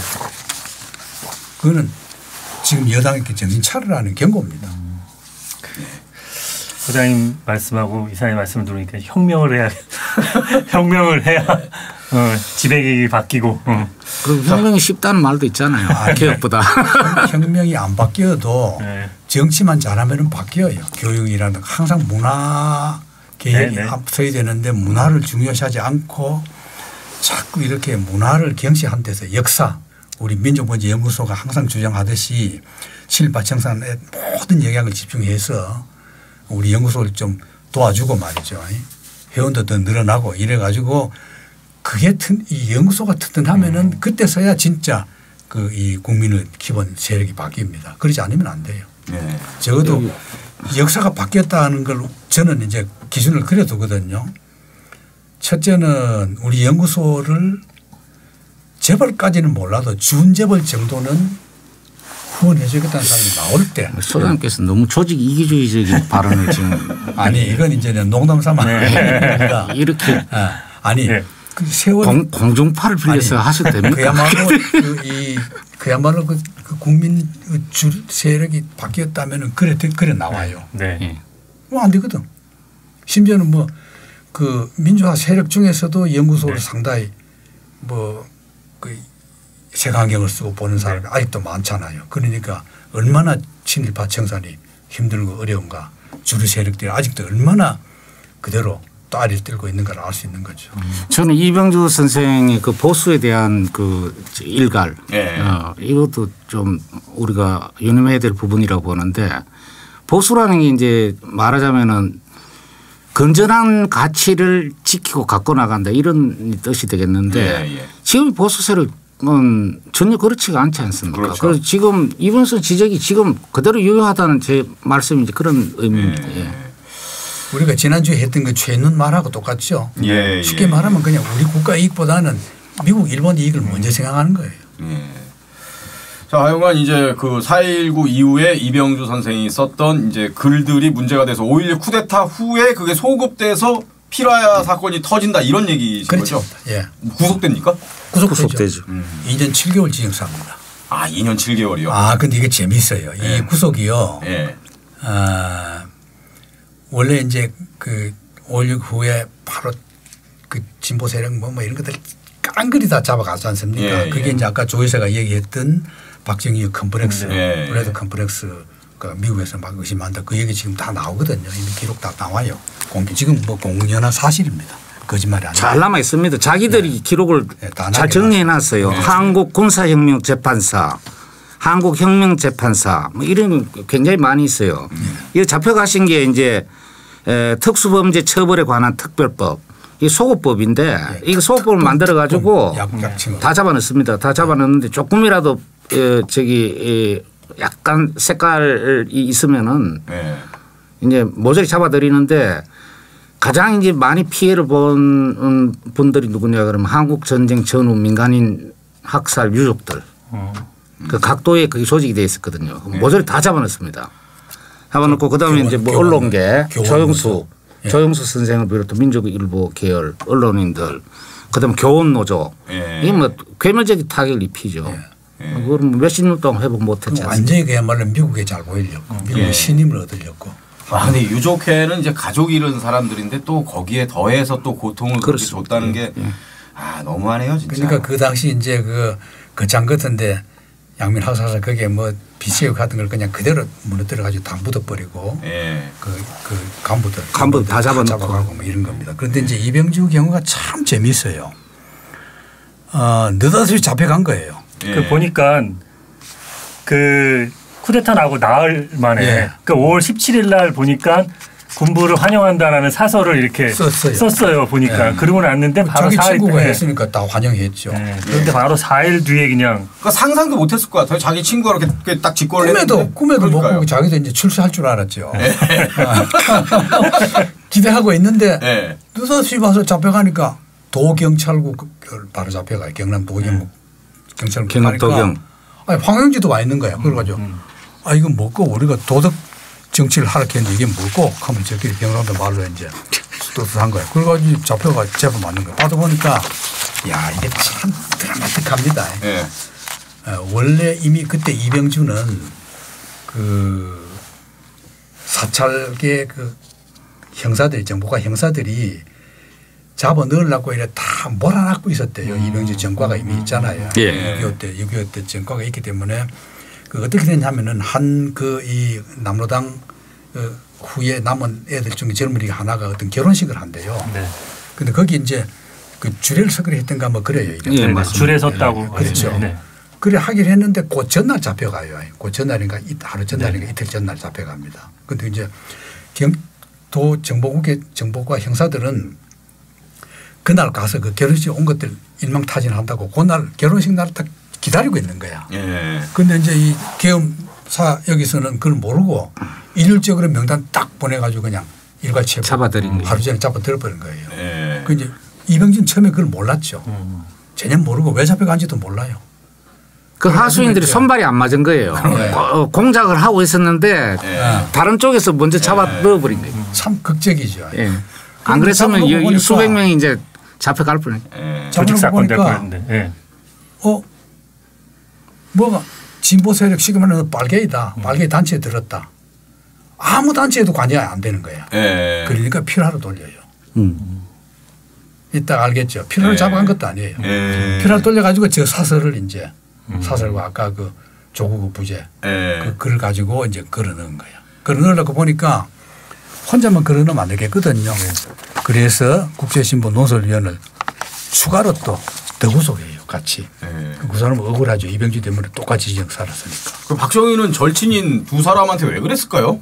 황영주도 처음에 구속할 때 몰랐죠. 그냥 그런 원칙만. 근데 그럼 나중에 알았으면 뭔가 해야지. 2년 그러니까. 7개월 산 거 아닙니까? 그러니까 그게 이제 뒤 얘기 있어요. 그래 이제 사니까 뭐 빼주겠지 하고 가만히 있었는데 한 달 만에 황영준 나가버리고. 한 달요? 한 달. 한 달 만에 뭐 황영준 나간다 하고 나가버리는 거예요. 지 혼자 나가. 그 2년 7개월 살아요. 그러니까 이제 아무리 이 마음씨 넓은 사람도 좀 감정이 꽉 악감이 생기겠습니다. 그런 생각. 속된 표현으로 뚜껑 열렸겠는데요. 뚜껑 열렸겠네 진짜. 저기 남재희 선생이 쓴 저 책 보면 원한이 사무치게 된 게 그렇게 써 있지 않습니까? 엄청난 원한이 있었던 것 같아요. 그렇죠. 그래가지고 이제 더 재미있는 건 뭐냐. 그 나와가지고는 그 겁이 그 문인들은 다 겁이 많아요. 나도 상당히 겁쟁인데 겁이 많아가지고. 그런데 왜 사고 자꾸 치십니까? 워낙 못 참아가지고 이병희 선생님 인내성이 있어요. 인내심이 있어요. 그 6.25 때 겪어본 고생하고 그 61년에 이제 잡혀간 그 고생 한 뒤에부터 이병희 선생은 철이 들어가지고 조심을 했거든요. 그래서 그 아드님이 그 경성대학 부산에 있는 경성대학 거기 일문과 교수하다가 지금 명예교수거든요. 퇴직을 하고 이 아들한테 내가 자세히 물어봤어요. 이 상황을. 우리는 막 그 살아계실 때 나도 이병재 선생 물론 몇 번 만나봤죠. 뭐 그렇게 난 가깝지는 않지만은 개인적으로 만난 건 여러 번이거든요. 만나봤는데 뭐 이런 얘기까지 할 사이가 아니죠. 워낙 나이 차이도 많고 해서 뭐 선생님으로 받들었지만은 그리고 그때 우리는 굉장히 마음속으로 그냥 그 박정희 찬양자 소설은 좋은데 박정희 찬양자로 나쁘게 봤다. 그랬더니만은 그 자기 그 아드님 말씀이 아버지를 옹호하려는 게 아니고 정말로 사생활에서 박정희 욕을 그렇게 했대요. 집에서. 그리고 뭘 해달라고 감투 제안을 많이 받았대요. 안 한대요. 그 말을 그대로 옮기면 이건 뭐 지금 이제 방송이긴 하지만 지금 이제 진행되니까 야, 그 XX가 하는 걸 내가 왜 도와줘? 그러면서 제일 친한 게 누구냐? 그럼 그랬더니 이후락이었대요. 이병주하고 제일 친한 게 나는 김민옥이하고 제일 친한 줄 알았는데 이후락이하고 더 친했대요. 그래서 이후락이 만나면은 이후락이 앞에서도 그 XX 한대요. 그 이후락이가 이후락 만나가지고 그거 좀 도와줘 가만. 내가 그 XX 위해서 내가 왜 희생하냐고. 네가 한다면 내가 하겠다 이랬대요. 그 정도로. 이후락 네가 대통령이면 내가 뭐든지 하겠다. 그럼 난 그 XX 위해서는 안 한다. 그러나 표현을 안 한 거예요. 무서워서. 또 잡혀갈까 봐. 뭐 욕할 수 없지 않아요? 내면의 분노는 꽉 차 있었지만 시대 상황이 그걸 표출할 수 없는 상황이었다. 그리고 그 증거가 뭐냐. 죽고 11월 뒤부 때 바로 준비해서 욕하는 것입니다. 마치 이렇게 오랫동안 기다렸다는 듯이. 다 그냥 욕할 준비를 하다가. 영감이 분출을 하는 거예요. 그리고 바로 그해 5월 신동아 연재해버리잖아요. 그래서 이제 이렇게 쓰신 거죠. 술친구였던 박 대통령이 자기를 2년 7개월이나 감옥살이를 시키다니 잡혔을 때는 그러려니 했지만 시일이 지날수록 원한이 사무치게 된 것이다. 그러나 참았다. 그러다가 박 대통령이 죽고 난 다음 이병주는 박정희를 역사의 심판대에 올렸다. 근데 그렇게 만약에 우리가 생각하게 되면 저는 그런 생각이 드는데요, 소장님. 그러니까 이병주 선생의 작품에 나타난 그 박정희에 대한 비판은 어떤 작가의 역사 의식이라기보다 이건 개인적 원한에 대한 그런 부분이 더 큰 게 아니냐. 뭐 이렇게도 생각할 수 있는 거 아닙니까? 확실히 높이 상당히 너무 날카로운. 그게 없었을 수가 없죠. 이거는 그냥 개인의 원한이다. 그거는 우리 민주인사들도 다 그래요. 나도 이승만에 대해서 개인적인 원한도 있고 정의감도 있는 건데 그거는 정의감이 앞섰기 때문에 원한이 더 깊은 겁니다. 정의감이 전혀 없으면은 뭐 이승만 밑에서 억울한 일 당하고 이승만한테 아부한 사람이 얼마나 많아요. 예. 근데 그럼 한 자리 준다 그러면 다 가죠 또. 그거 안 가면 이제 정의감이 없고 기계 없는 사람들 간단 말이죠. 근데 그렇게 정의감 있으신 분이 왜 이렇게 전두환을 좋아하시죠? 그게 저는 그게 도저히 이해가 안 됩니다. 저도 사실은 네. 그에 대한 질문은 저도 아드님 이광기 교수한테 했고 지금 이제 이병주에 대해서 가장 잘 아는 것은 바로 그 교수입니다. 아드님이요? 안경환 교수. 안경환 교수. 평균 쓰셨던. 안경환 교수가 지금 그 이병주 평균을 다 자료 다 모아놓고 쓰기만 하면 돼요. 예. 누가 뭐래도 안경환 교수를 능가하는 이병주 전문가는 없어요. 아버지 때부터 친구래 가지고. 그리고 실제로 유명한 소설가 때 안경환 교수가 법대 학생 때부터 이병주 선생을 자주 배웠고. 그 안경환 교수님이 법학 전공자신데 하여튼 문학 쪽에도 관심이 굉장히 그 전문가 수준인데 그렇죠. 독감 문학이라는 거 연재도 했지 않습니까? 대단한 참 그 실력가입니다. 그런데 이분이 이제 쓰면서 이제 그런 얘기를 해요. 나도 안경환 교수한테 물어봤어요. 이 전두환 이거 어떻게 되냐 그랬더니만은 안경환 교수도 그걸 자기도 뚜렷하게 해명이 안 된다 그러는데 이광기 교수는 그래 내한테 해명했 내한테 내가 직접 물어보고 직접 해명한 건 뭐냐면은 이제 박정희 죽고 바로 전두환이 집권했단 말이에요. 하니까 이거 뭐 또 군부가 들었었거든. 또 겁나는 거예요. 왜? 군부는 무조건 박정희하고 똑같으니까 그렇잖아요. 그냥 박정희 뭐 정권 끝나고 뭐 유신 뭐 무효하고 해도 유신보다 더 하잖아 전두환은. 광주 학살 봐요. 무식하기로 치면 훨씬 더 하죠. 광주 학살 더 잔혹하고 이러니까 이병기 선생이 더 겁이 난 거야. 더 겁이 난 데다가 뭘 좀 쓰긴 써야 되는데 자기가 제일 먼저 쓸 건 뭐냐. 박정희 비판이야. 그럼 전두환 이게 또 뭐라고 그러지 않나? 이래가지고 박정희 비판을 하기 위한 보호색으로 전두환을 찬양했다. 그렇게 이제 이광기 교수는 나한테 얘기했고 그 얘기를 너무 억지로 우리가 좋게 봐주려고 하는 거 아닌가요? 얘기 들고 설득력은 좀 떨어지는 것 같은데 한번 말씀 해보시죠. 그 얘기를 이제 설득력이 엄청 떨어진다고. 그 얘기를 안경환 교수한테도 했어요. 했는데 안경환 교수는 좀 이제 좀 뭐라 그럴까 여러분 생각하고 비슷해요. 좀 반신반의하는 그런 단계입니다. 안경환 교수는 그 이해를 하다가 전두환 자서전이 나왔잖아요. 회고록. 그걸 보고 회고록. 그걸 보고 안경환 교수가 그냥 싫어하는 쪽으로 바뀌어버렸습니까?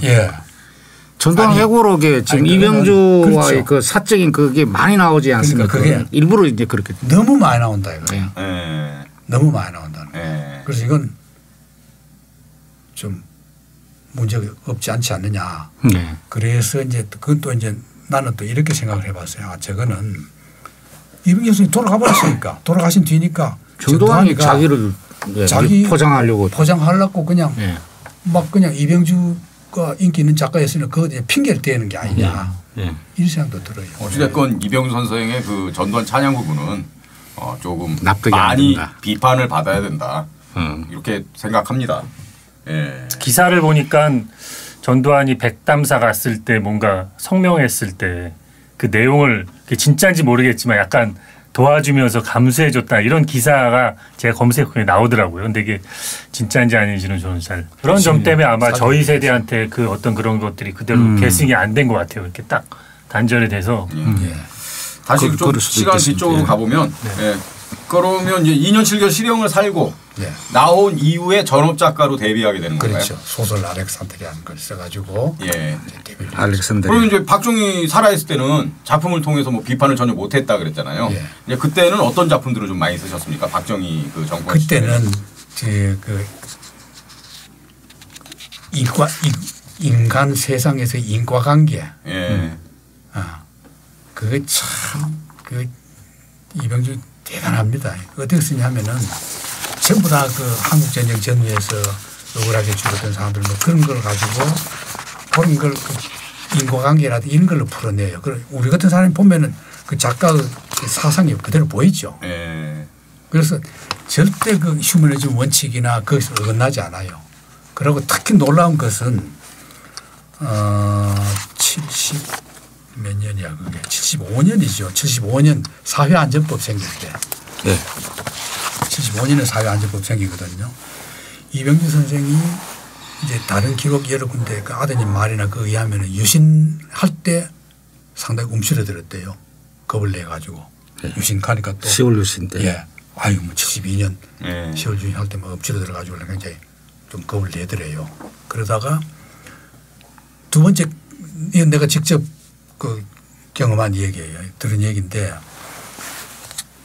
사회안전법 생기는 이 사람이 굉장히 위축된 거예요. 네. 조심해요. 그랬는데 사회안전법을 비판하거나 아니면은 삼성 개헌을 비판한 사람들이 거의 없었거든요. 소설에서. 그런데 그걸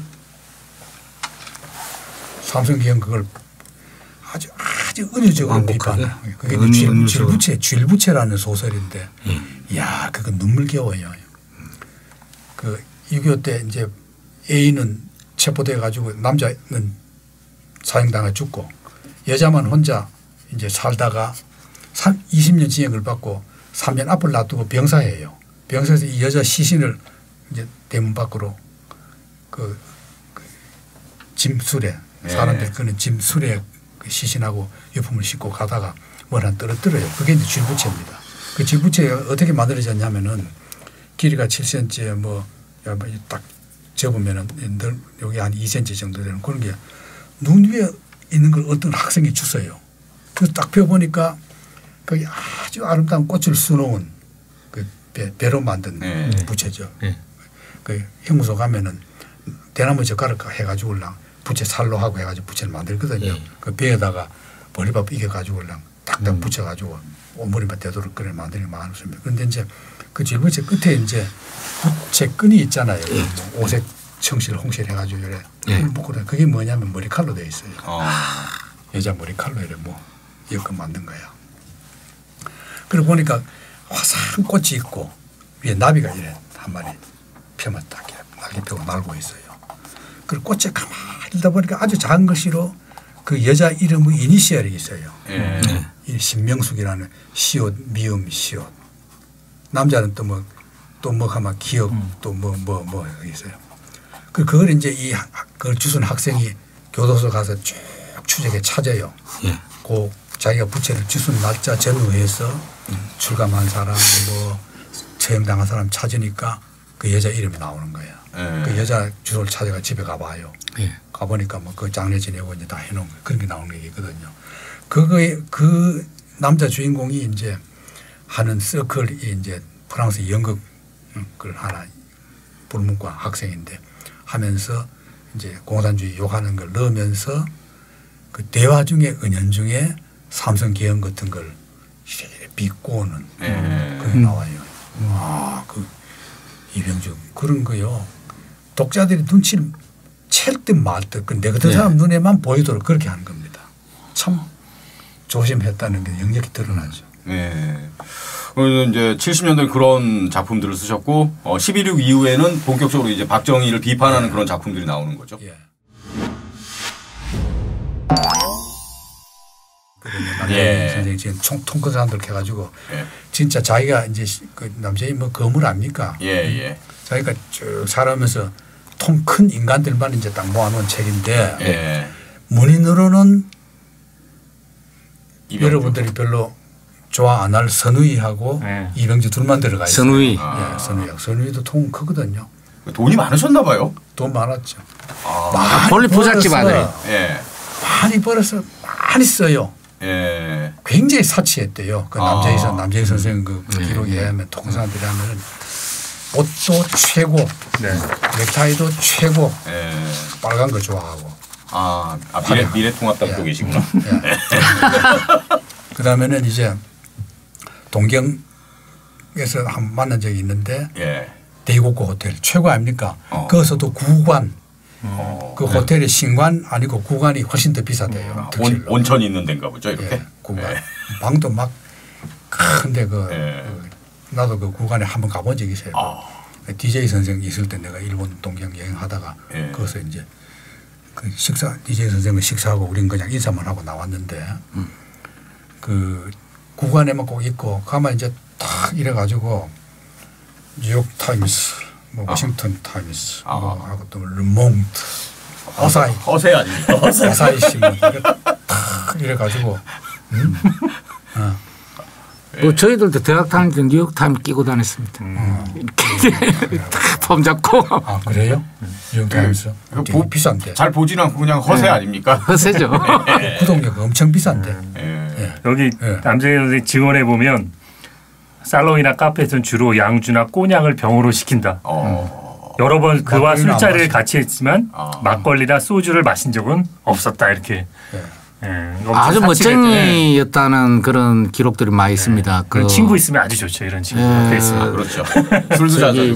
양말도 붉은 계통 뭐 이런 거 신고 뭐 와이셔츠도 뭐 색깔 있는 것들. 아주 인류 멋쟁이라고 뭐 이야기가 있더라고요. 예, 그랬어요. 실제로 그랬고 그 뭐든지 인류로 그 아니면 하지 말라. 그래서 이제 재미있는 친구가 있어요. 해외 가서 선물 살려면은 값으로 남을 정도를 사라. 돈 들이더라도 우리는 그러지 않거든. 싸구려를 산단 말이에요. 그건 아무것도 아니에요. 뭐 저희들은 가성비 위주로 이제 물건을 구입합니다. 아니 돈이 있어야 그렇게 비싼 걸 사지. 돈 없어도 자기가 가진 거에서 최고로 그 선물 살라. 약간 오버하는 거지. 그래. 안 살려면 사지 말고 그런 거 있고. 그게 이제 그렇게 이제 나름의 입장이 있으셨다고 뭐 그렇게 된데. 감옥 생활 때문에 이제 그렇게 됐다는 거 아닙니까? 예, 그렇죠. 감옥. 그리고 왜 그러냐 물으니까 자기는 감옥 살면서 나간 뒤에는 내가 화롭게 최고로 화롭게 살겠다. 결심을 했대요. 그리고 엄청 돈을 벌었거든요. 그렇게 그 여자들이 많음에도 불구하고 소설을 제일 많이 쓴 작가입니다. 그러게요. 연재 소설은 뭐 그냥 한꺼번에 2개 할 때도 있고 뭐 그러고도 다른 글 다 쓰고 해가지고 그냥 유명한 말이 있어요. 펜이 있느냐 원고지가 있느냐 그러면 됐다. 그럼 그 자세 쓰는 거예요. 그냥 딱 하면 쫙 글이 나오는 거예요. 아니 근데 천재죠. 그렇게 놀기 좋아하시고 여자도 좋아하시고 술도 좋아하시고 그러면 시간이 없을 텐데요. 언제 공부해서 언제 쓰고 그러죠? 언제든지 쓴다는 거예요. 언제 어디 쓰느냐 그냥 펜이 있느냐 원고지가 있느냐 그것만 쓴다는 거예요. 그렇게 유흥 즐기시면은 책 읽을 시간도 없을 것 같은데. 뭐 천재성이라는 게 있는 거죠 또. 또 경험도 풍부해지고. 건강하고. 그런 에피소드는 뭐 끝이 없어요. 근데 저는 아까 그 말씀하셨던 일화에서도 상당히 좀 실망스러운 게 뭐냐면 그러니까 감옥에서 나 나가면 이제 사치할 거야 이런 결심을 했다는 거 아닙니까? 그게 좀 너무 이렇게 문단의 대작가가 하기에는 너무 좀 세속적이고 1차원적인 그런 결심 아닐까요? 근데 이제 내가 감옥에서 밖에서 나가면 다시는 나 같은 피해자가 없게 좋은 세상을 한번 만들어 보겠다. 이런 결심을 해야 되는 거 아니겠습니까? MC 노는 그게 사람 삶이란 게 아주 다채롭게 전개된다는 거 부정하시는 거예요. 아니 전두환을 너무 좋아하시니까. 거기서 이제 찍혀버린 거예요. 그런데 이제 좀 해명을 드리면은 문인들이라는 게 조금 그런 게 있어요. 기질적으로. 제일 유명한 게 발자크. 세계적인 작가. 발자크가 그랬어요. 발자크하고 이병주 난 비교를 내 책에서도 비교했는데 맞습니다. 똑같아요. 발자크도 정치하려고 사업해가 돈을 벌다가 망해요. 빚을 져서 빚을 갚으려고 소설을 씁니다. 그리고 또 사업하고 국회의원도 출마했다가 떨어져서 또 그 빚을 평생 못 갚을 빚을 져요. 진 뒤에 소설 써가지고 돈 벌어가지고도 그렇게 빚이 있는데도 그리고 발자크 집 지금 파리에 가보면요. 항상 이상하면 문이 2군데 간대요. 들어오는 문하고 도망갈 문. 지 혼자만 아는 꼭 양쪽 골목에 거치는데 그 11지 발자국 박물관에 가보면 그렇게 돼 있어요. 딱 구조가. 비약을 하자면 그러면 이제 부채가 명작을 낳는 이런 그렇죠. 이제 도스토옙스키도 그렇죠. 그렇지 않습니까? 노름해가지고 우리 조 이사님도 상당히 조예가 그렇죠. 제가 명함은 문학 박사로 되어 있습니다. 발자크가 그렇게 사치를 한 거예요. 빌 찍어도 뭐 지팽이도 금지팡이 뭐 그릇 하나를 사도 뭐 엄청 비싼 거. 이병주하고 똑같아요. 그 심리 구조가. 그리고 이병주가 자기 스스로가 발자크가 자기 목표라고 그래요. 자, 그래서 하여튼 어찌됐건 이제 박정희 사후에 이제 박정희를 비판하는 소설 작품을 많이 남기셨죠. 대표적인 게 이제 그의 5월, 뭐 글을 버린 여인, 뭐 이런 작품들이 있고. 이병주 선생은 사실 그 작품이 드라마나 영화로 많이 만들어지지 않았습니까? 많이 만들어졌는데 그렇죠? 다 좀 그 원작 그 정신을 훼손한 별로 저기 없어요. 그 목록 한번 보여주실래요? 네. 쭉 이렇게 나와 있는데 이제 박정희를 비판한 거는 이제 그의 5월하고 글을 버린 여인 이게 이제 좀 알려져 있고 실제로 여러분들이 저기 이병주 문학을 이야기를 하면서 지리산 이야기를 많이 하더라고요. 제일 많이 팔렸어요. 저희도 저나 김 PD나 이 방송 들어오기 전까지 이병주 선생하면 그냥 지리산 요 정도만 알고 있었죠. 뭐. 저기 또 앞에 관부 연락선을 끼워 넣는 게 좀 좋을 것 같습니다. 관부 연락선부터 해가지고 이렇게 하면은 근현대사가 이렇게 쭉 이렇게 일목요연하게 소설로서 이렇게 시계열적으로 보일 것 같습니다. 관부 연락선, 지리산, 산하, 실록, 지리산 앞이죠. 현대사 5부작이라고. 그 해방공간이 이제 그 젊은 지식인들의 좌우 갈등 이게 이제 관부 연락선인데 이렇게 하면은 지리산이 이제 빨치산. 산하가 이제 이승만 이제 정권이고 소설 남로당 있고 그 다음에 이제 박정희 시대고 이렇게 하면은 근현대사가 이렇게 정리가 쫙 될 것 같습니다. 근데 우리 임원영 소장님이 그 겁이 많다 이렇게 말씀하셨는데 이병주 선생이. 근데 겁이 많은 작가치고는 상당히 그 당대에 가장 어떤 좀 예민한 그 소재로 작품을 만든 거 그렇죠. 아닙니까? 지리산은요 놀라워요. 놀라운 대신에 참. 그 반공 정신이 투철하죠. 그렇습니까? 그것도 일종의 보호 장치일까요? 자기 자신에 대한. 좀 반공 해줘야 하고 내가 안 끌려간다. 본인의 역사 의식 아닐까요? 그런데 참 이거 지금도 내가 이런 말을 그 사석에서는 하는데 내가 그 비전양 사동 비전양 감옥에 있을 때 이 지역 사람이 있었어요. 그 장기수 중에 하동 박모. 그 영감님 굉장히 꼬장꼬장한 그 분 한 분 계셨는데 이분이 이병주를 알아요. 알면서 이분 얘기에 의하면은 그 이병주가 해인사에 있었거든요. 정말 중요한 이야기 오늘 많이 나옵니다. 해인사, 완전 비사. 해인사에 있었는데 해인사가 빨치산 한번 점검한 적이 있어요. 그러니까 이병주 그 방에 가보니까 뭐 책도 이렇게 있고 막 공부하고 그러더라. 그 얘기를 하면서 그래 실제로 관계가 어떻게 되냐 그랬더니만은 그러면 이제 그때는 빨치산 인원이 부족하니까 잡아갑니다.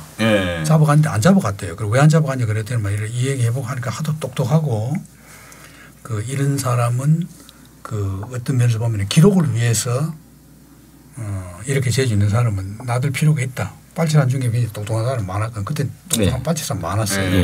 이래서 이제 자기도 그때 이제 내가 있을 때 지리산을 그 비전향 장기수들 그 지리산을 다 돌려봤어요. 내 책을 가지고 다 돌려보고 나는 이제 왜 돌려봤느냐 반응이 궁금했어요. 이 사람들은 철저한 그 김일성 주의자들이거든요. 변함없는 그야말로 전향을 안 한 매를 맞고 막 위협당하고 뭐 어떤 사람은 막 병신도 되고 이래요. 다치면서도 안 바꾸고 전향사 안 쓴 사람들이거든. 봤더니만 다 너무 감동을 해요. 그렇습니까? 김윤식 교수님인가 누구 어떤 평론가 분이 한국 근현대사 소설의 최고 백미로 지리산을 꼽고 김윤식 선생도 그랬어요. 그 다음에 토지를 꼽고 그 다음 생리 선생의 혼볼 이렇게 가지고 이게 한국 100년 근현대 100년의 3대 명저라고 이렇게 이야기를 했다는 게 어디 또 보이더라고요. 그래 했어요. 그런데 이제 나는 뭐 그보다는 조정래를 더 높이 평가하지만은 지리산이 그만큼 왜 그럴까 내 심리적으로 보니까 그 사람들은 다 일제 시대를 겪은 사람들입니다. 그 장기수들은 일본 말 뭐 완전히 우리 국어처럼 잘하시는 분들이죠. 그런데 이제 그 이병주하고 체험이 같은 거예요.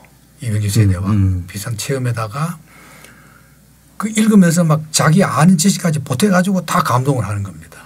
자기 체험과 그 느낌 이게 자기가 느꼈던 걸 보태가지고 그렇기 때문에 그때 이제 자기들이 싸웠던 그 원수가 이제 방공 세력 아닙니까?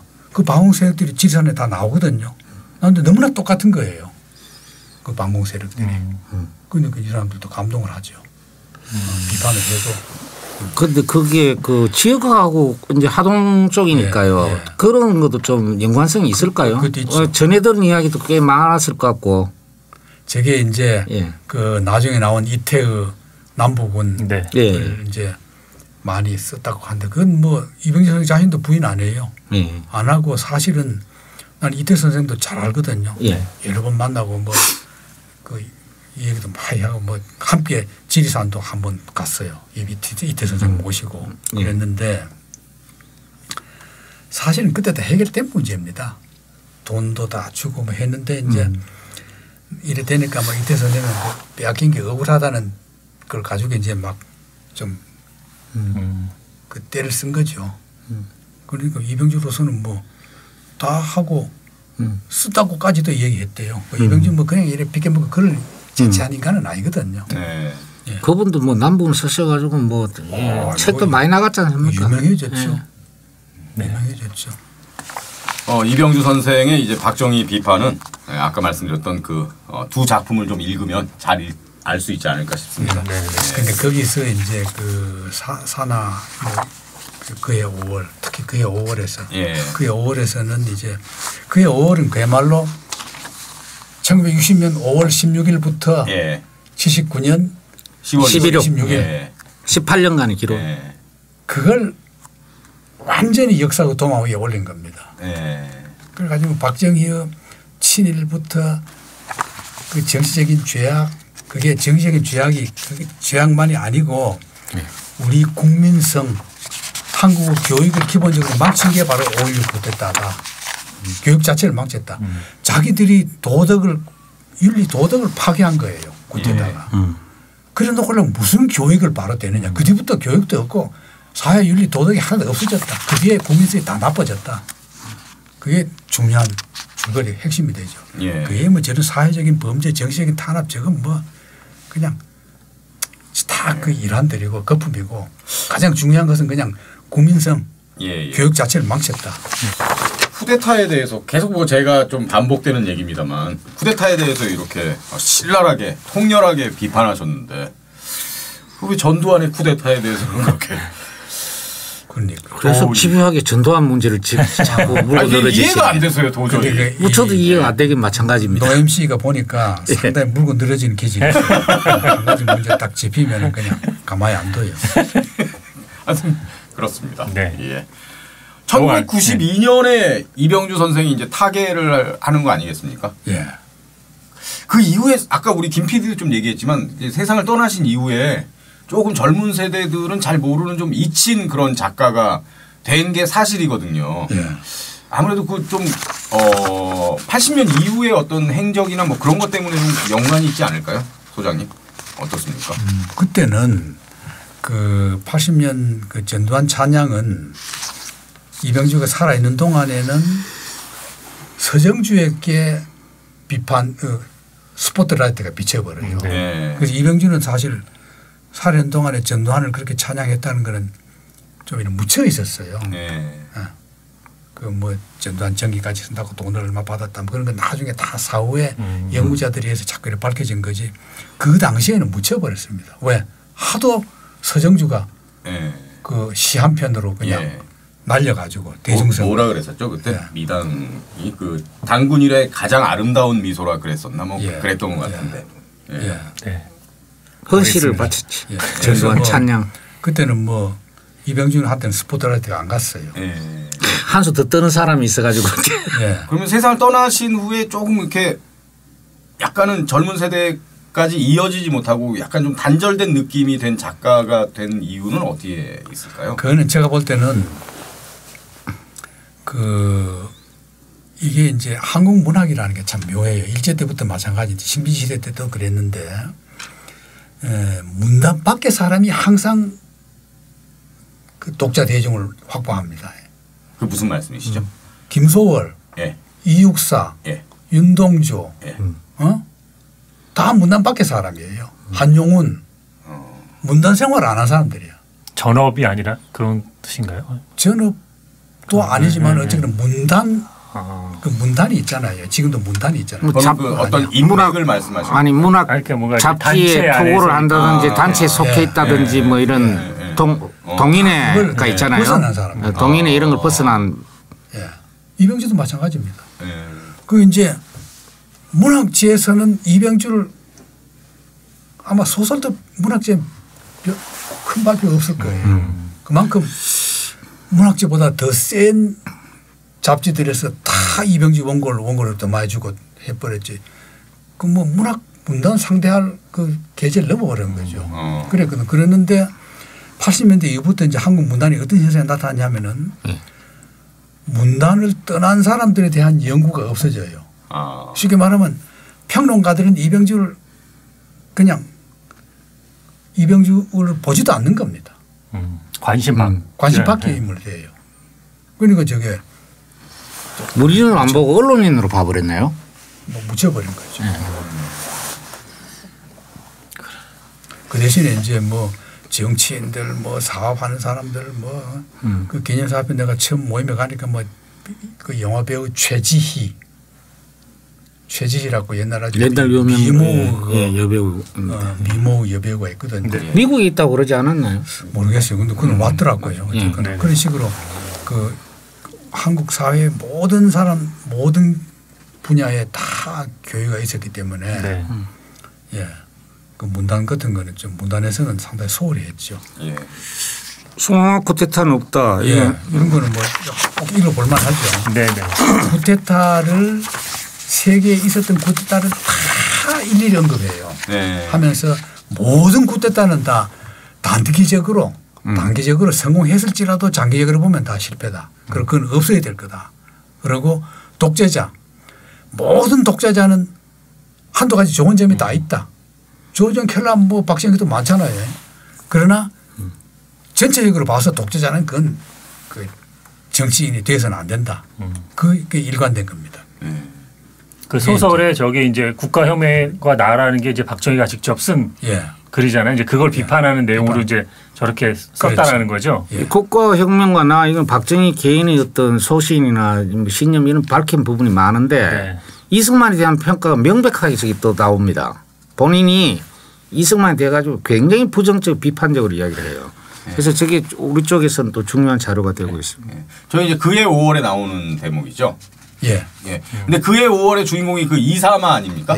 그게 이병주 작가 자신의 이름에 사마천을 붙인 건가요? 그렇죠. 자기이기도 하고 또 친구이기도 하고 다 실물 모델을 다 가지고 있는. 근데 이름이 이사마인 게 그게 사마천이 결합된. 사마천 결합된. 사마천이 결합됐습니까? 일본식 아닙니다. 연사마 뭐 옥중에서 사마천을 사기를 읽고 소설 쓰기로 결심했다. 노신하고 두 가지. 역사 소설가로는 대단히 이제 그 성공적인 창작 활동을 한 것 같이 이렇게 이제 그 객관적으로도 이제 평가를 받고 사실 이게 역사가하고 소설가 막 경계를 모호하게 만든 분이다. 그렇죠. 그래서 어떤 분들은 또 사설가, 역사사자 써가지고 사설가라고 또 이야기를 하기도 하고 소장님께서 보시기에 그 이병주의 소설이 이제 팩트와 픽션이 이제 막 이렇게 혼재된 게 있는데 픽션이라고 해야 되나요? 그러면은 한 몇 대 몇 정도 되는 것 같습니까? 대략 보시기에. 한 7할 때 3할. 7할 때 3할. 7이 사실입니다. 팩트입니다. 그럼 거의 사실관계다라고 봐야 되겠네요. 평론가들이 쭉 하면은 거의 밝힐 수 있는 인물들, 모델들이. 일본 사람이 박정희를 그냥 최고로 일본 육사 나온 중에서는 국가원수 된 거는 박정희하고 장개석밖에 없다. 아, 참 우리가 얼마나 수치스러워요. 그걸 이제 처음 지적한 거예요. 네. 그러니까 이제 소설에 보면 이렇게 묘사가 돼 있는 거죠. 다카키. 예. 유가와의 말에 의하면 다카키 씨 일본 최후의 무인이란 거야. 패전과 더불어 국내에선 무인이 전멸했는데 무인다운 무인이 한국에 존재한다는 거지. 그런 만큼 일본인으로서 봐선 귀중하기 짝이 없는 존재인데 어찌 우리가 가만히 있을 수 있느냐 하는 것이 그 모임을 발기한 취지. 그렇죠. 그 모임이라는 거는 다카키. 네. 다카키 대위를 도와주는 모임. 네. 후원 모임. 예, 후원 모임. 그 만주공안학교에 이제 훈련 소장 그다음에 또 일본 육사에 그 박정희를 겪어봤던 사람들이 이제 이구동성하는 이야기가 저런 내용입니다. 예. 일본인보다 더 일본인답다. 참 얼마나 앞장섰을까. 미로 짐작이 가지 않습니까? 예. 그러니까 45년 제일 먼저 손들고 나가는 거죠. 해방됐는데 61년이면 16년인가요? 네, 16년. 16년 만에 원래 그 식민지에서 해방된 옆나라가 우리 식민지였는데 거기에 대통령 그 쿠데타로 집권하는 게 우리가 키운 애다 이런 느낌 아닙니까? 예? 돌아온다고 이야기했더니 그 사실이 돼버렸습니다. 네, 예. 씁쓸하네요. 네. 그러면 이 이병주 작가가 이제 그 작품에서 박정희를 비판하는 가장 큰 어떤 근거들 뭐 그런 것도 어떤 것들입니까? 그게 이제 저 두 가지예요. 예. 윤리의식 마비. 국민 전체를 윤리의식 마비시켰다. 부정선거도 그 뭐 3.15 부정선거도 부정선거지만은 그런 것보다는 선거 그 자체를 막걸리로 막걸리 선거. 그건 국민을 타락시키는 겁니다. 윤리의식을 마비시키는 거거든요. 그거부터 그냥 교육까지 안 된다는 거다. 두 번째는 친일 문제, 친일파 문제. 완전히 일본의 한국 재침략 발판을 놔준 거다. 이렇게 평가하는 겁니다. 이건요. 이병주 거의 모든 작품에다 박정희 비판한 데서 두 가지 기본입니다. 예. 특히 친일. 우리 영서가 참 좋아할 작품이에요. 외원들이. 그리고 또 이제 주목할 만한 작품이 글을 버린 여인. 아, 이건 지금 여러분 구하기 어렵거든요. 나머지 책들은 지금까지 얘기한 현대사 이병주 소설은 한길사에서 30권으로 전집이 나와 있어요. 아주 쉽게 구할 수 있습니다. 그런데 이 책은 안 나왔어요. 제가 알라딘에서 검색해 보니까 안 나오더라고요. 제가 절판입니다. 할 수 있는 방법으로 다 한번 구해보려는데 지금 절판이에요. 네. 중고 서적도 안 나와요. 네, 안 나와요. 아, 절판이 귀중보인 돼버렸네. 절판인데 내한테도 있거든요. 그래서 나는 이제 그 내가 자주 뵙는 그 민주화 인사 어른들이나 이런 분한테는 막 그 영입문 해가지고 다 돌려가지고 보시도록 해가지고 막 너무나 재미있다고 이게 너무나 재미있어요.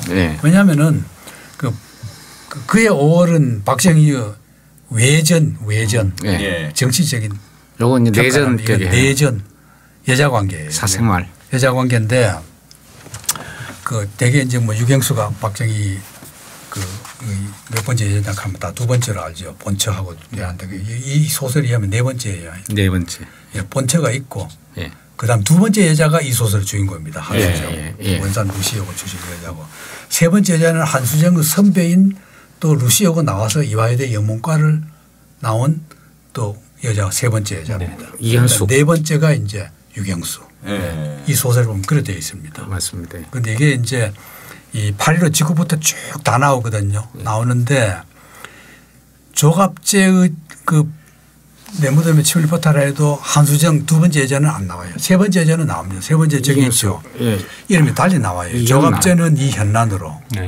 그다음 정영진이 그 5.16 직전까지 이전까지 박정희 평전을 쓴 게 있거든요.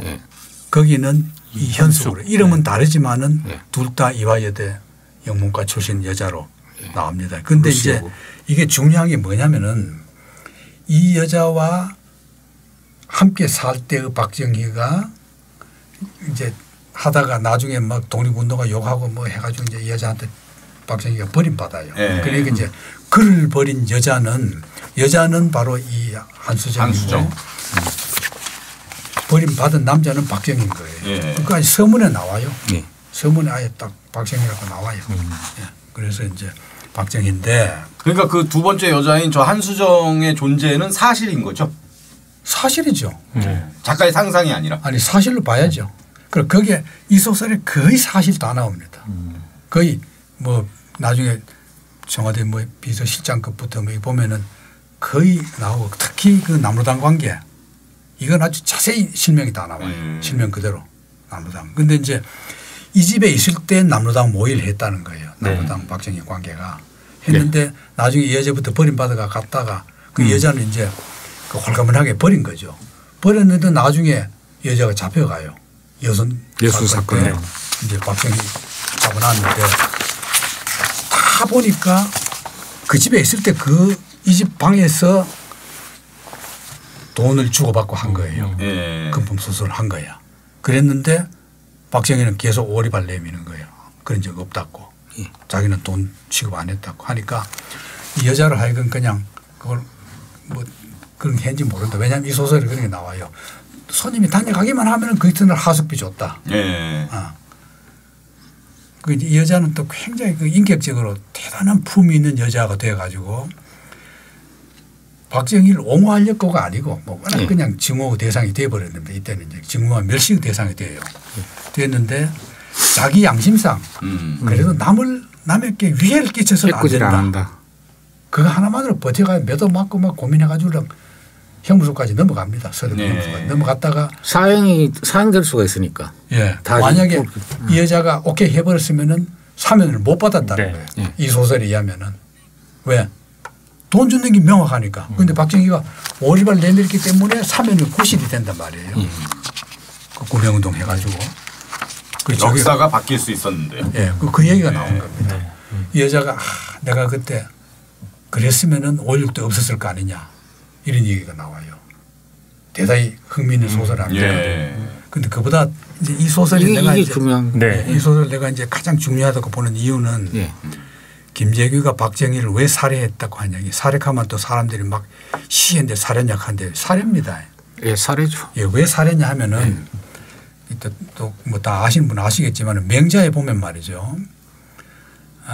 그 뭐 이제 그 하나라 마지막 왕을 죽인 사람 또 뭐 은나라 하은주 중국의 은나라 마지막 왕을 죽인 또 주나라 그 무왕 이런 사람들이 왕을 죽이고 자기가 새나라를 세웠거든. 그렇게 그 신하로서 반역을 해도 시역을 하고 반역을 했더냐 그랬더니 명자 대답이 폭군은 왕이 아니다. 한낱 필부다.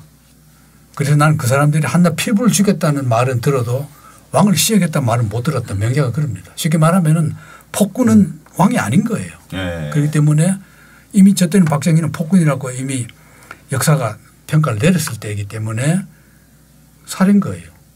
시역이 아니고. 그래서 난 일부러 살해라는 용어를 강조하거든요. 그러니까 여러분들도 저렇게 써줬으면 좋겠어요. 모든 다들 보면 민주화 인사들이 쓴 글에 보면 시해 뭐 시역 이래 나오는데 저는 그렇게 절대 안 씁니다. 우리 연구소는 그래 안 쓰죠.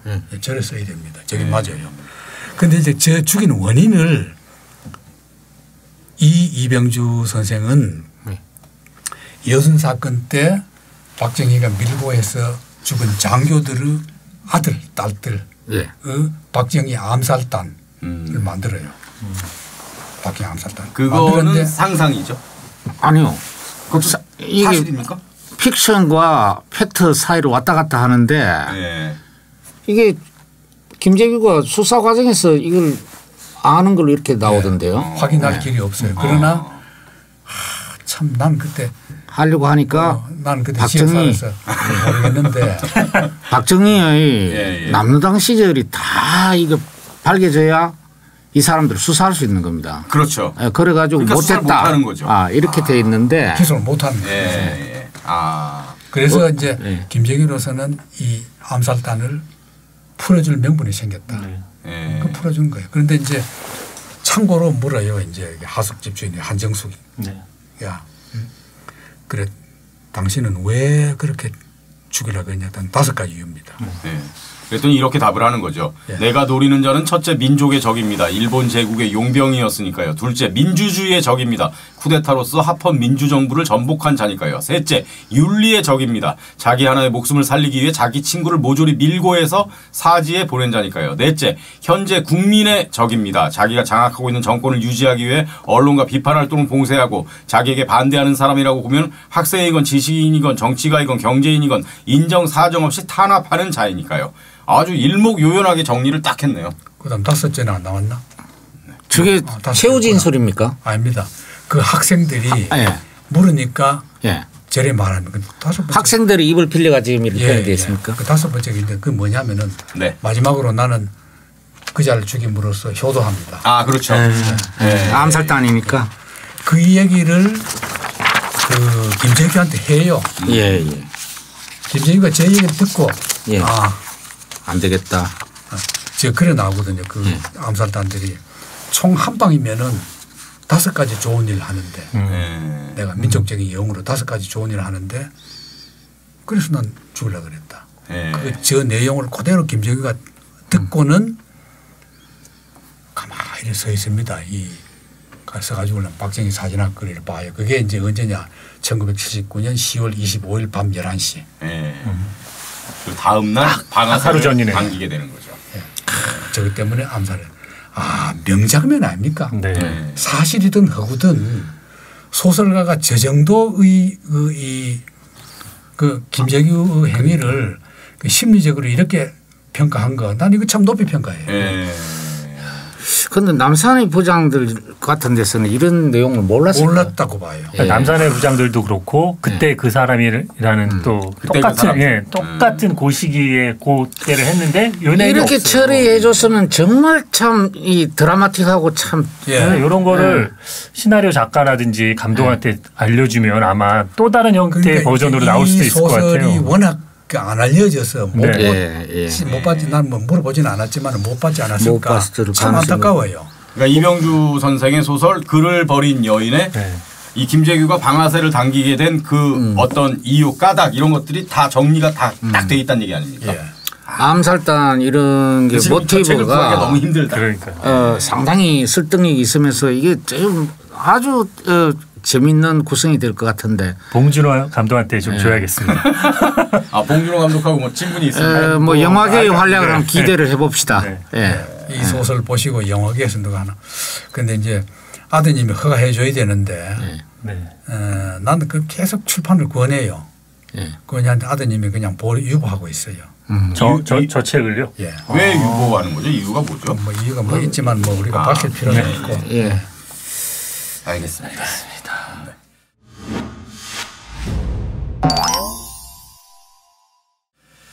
자 그러면 끝으로 소장님 사실 뭐 또 계속 물고 늘어진다 그러실지 모르겠지만 저처럼 좀 작가 이병주 선생에 대해 약간의 반감을 갖고 있는 사람도 분명히 존재하고요.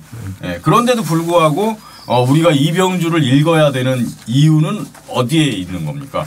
그 박정희까지의 역사를 이승만까지 포함해서 가장 잘 정리한 거고 특히 제가 이병주를 읽으라고 얘기하는 것은 뭐냐면은 이병주 그의 5월의 맥을 보면은 박정희가 죽은 뒤에 죽은 자가 역사를 지배한다.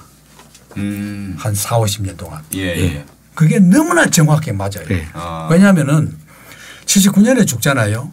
근데 박근혜가 몇 년에 당선됩니까? 2012년에 당선되죠. 그렇죠. 33년입니다. 그 33년이 우리나라만이 그런 게 아니에요. 프랑스가 똑같습니다. 프랑스가 나폴레옹이 1815년에 이제 센테르나를 쫓겨가거든요. 15년에 갔는데 그 조카 나폴레옹 3세. 나폴레옹 3세라는 쿠데. 그게 쿠데타 이렇게 그게 딱 33년 뒤입니다. 나는 그걸 보고 너무 놀랐어요. 역사라는 게. 그래서 우리나라가 살고 뒤에 왜 그렇게 혁명을 못하고 그 뒤에 계속 혁명을 일어나고 시민항쟁이 일어났느냐. 프랑스도 똑같습니다. 프랑스도 뭐 7월 혁명, 2월 혁명 뭐 계속 나잖아요. 그러다 결국은 1871년, 71년 그 보불 전쟁으로 패배한 뒤에 이제 왕도 정치가 왕제 세력이 완전히 없어지고 그때부터 공화국이 되는데 우리나라도 봐요. 4.19 뒤에 민주당이 집권했는데도 5.16한테 뺏겼다가 예. 또 뭐 80년 5월 항쟁부터 뭐 87년 6월 항쟁 그래서 또 못 뺏었잖아. 그랬는데 이제는 박정희 영향력이 없겠지. 그때까지도 박정희 주장하는 세력들이 박근혜를 지지해 가지고 33년 만에 박근혜가 대통령이 되잖아요. 그 이런 걸 이병주가 다 예언을 한 거예요. 얼마나 훌륭합니까? 그래서 박정희한테 덕을 본 사람들이 절대 욕을 안 하고 이걸 우상화할 거다. 그럼 자기는 그 우상화를 막기 위해서 이 소설을 쓴 거예요. 중요하지 않습니까? 지금도. 중요합니다. 예. 박정희는 그냥 독재를 한 것이 아니고 네. 이 땅에 이제 의식 세계를 바꿔놓은 거예요. 그러니까 박정희 주의를 만들어낸 겁니다. 지금 박정희 주의의 신자들이 얼마나 많습니까? 아직도. 이런 지점에서 하여튼 이병주 소설의 의미가 좀 크다고 보입니다. 그러면 예. 좀 이제 양해해 주겠습니까?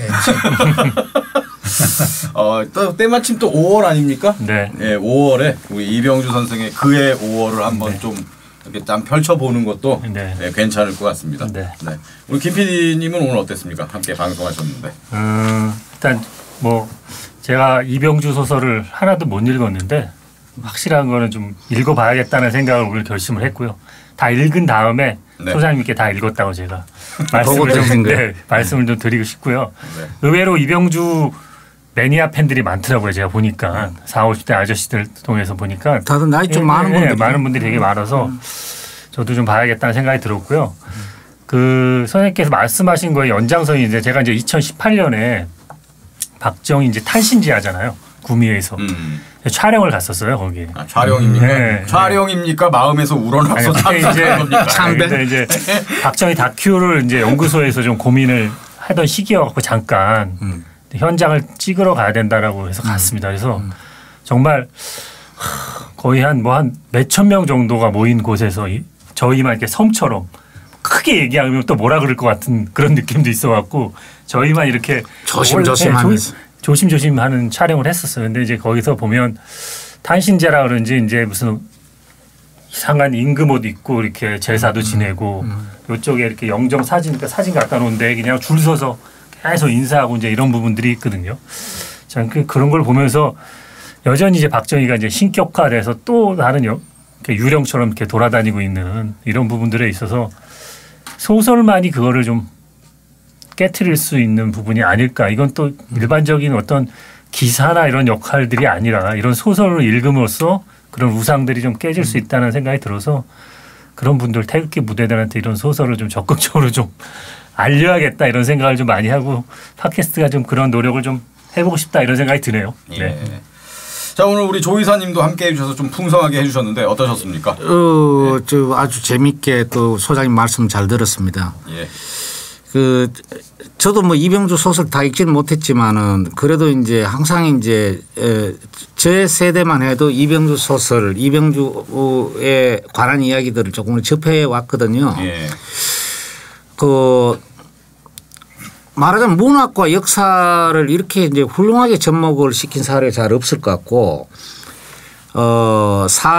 소설에 의한 정치사, 사회사를 제가 이제 여기 오늘 이렇게 말씀하시는 거나 정리된 내용을 보면서 정말 그걸 제대로 해내신 분이 아닌가. 전두환에 대한 부분은 조금 유보를 하시고 이병주를 좀 복원시킬 필요가 있다. 예. 뭐 이런 생각을 하고 그래서 우리 전부 오늘 참석자들이 예. 제일 마지막에 저걸 동시에 한번 외쳤으면 좋겠습니다. 네? 네. 어떤 거요? 저거요? 그러니까 네. 금년 5월은 그해 5월을 읽기로. 아 좋습니다. 예. 네.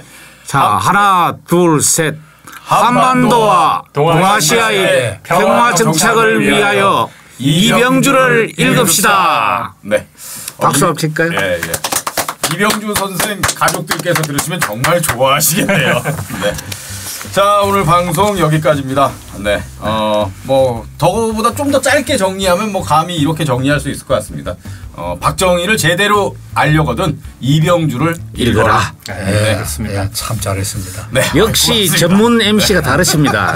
총평을 그냥 아주 그냥 자, 오늘 방송 여기까지고요. 네, 우리 또 소장님과 함께 재미있는 문학 이야기 다음 시간 또 기대해 주시기 바랍니다. 함께해 주신 여러분 고맙습니다. 감사합니다. 감사합니다.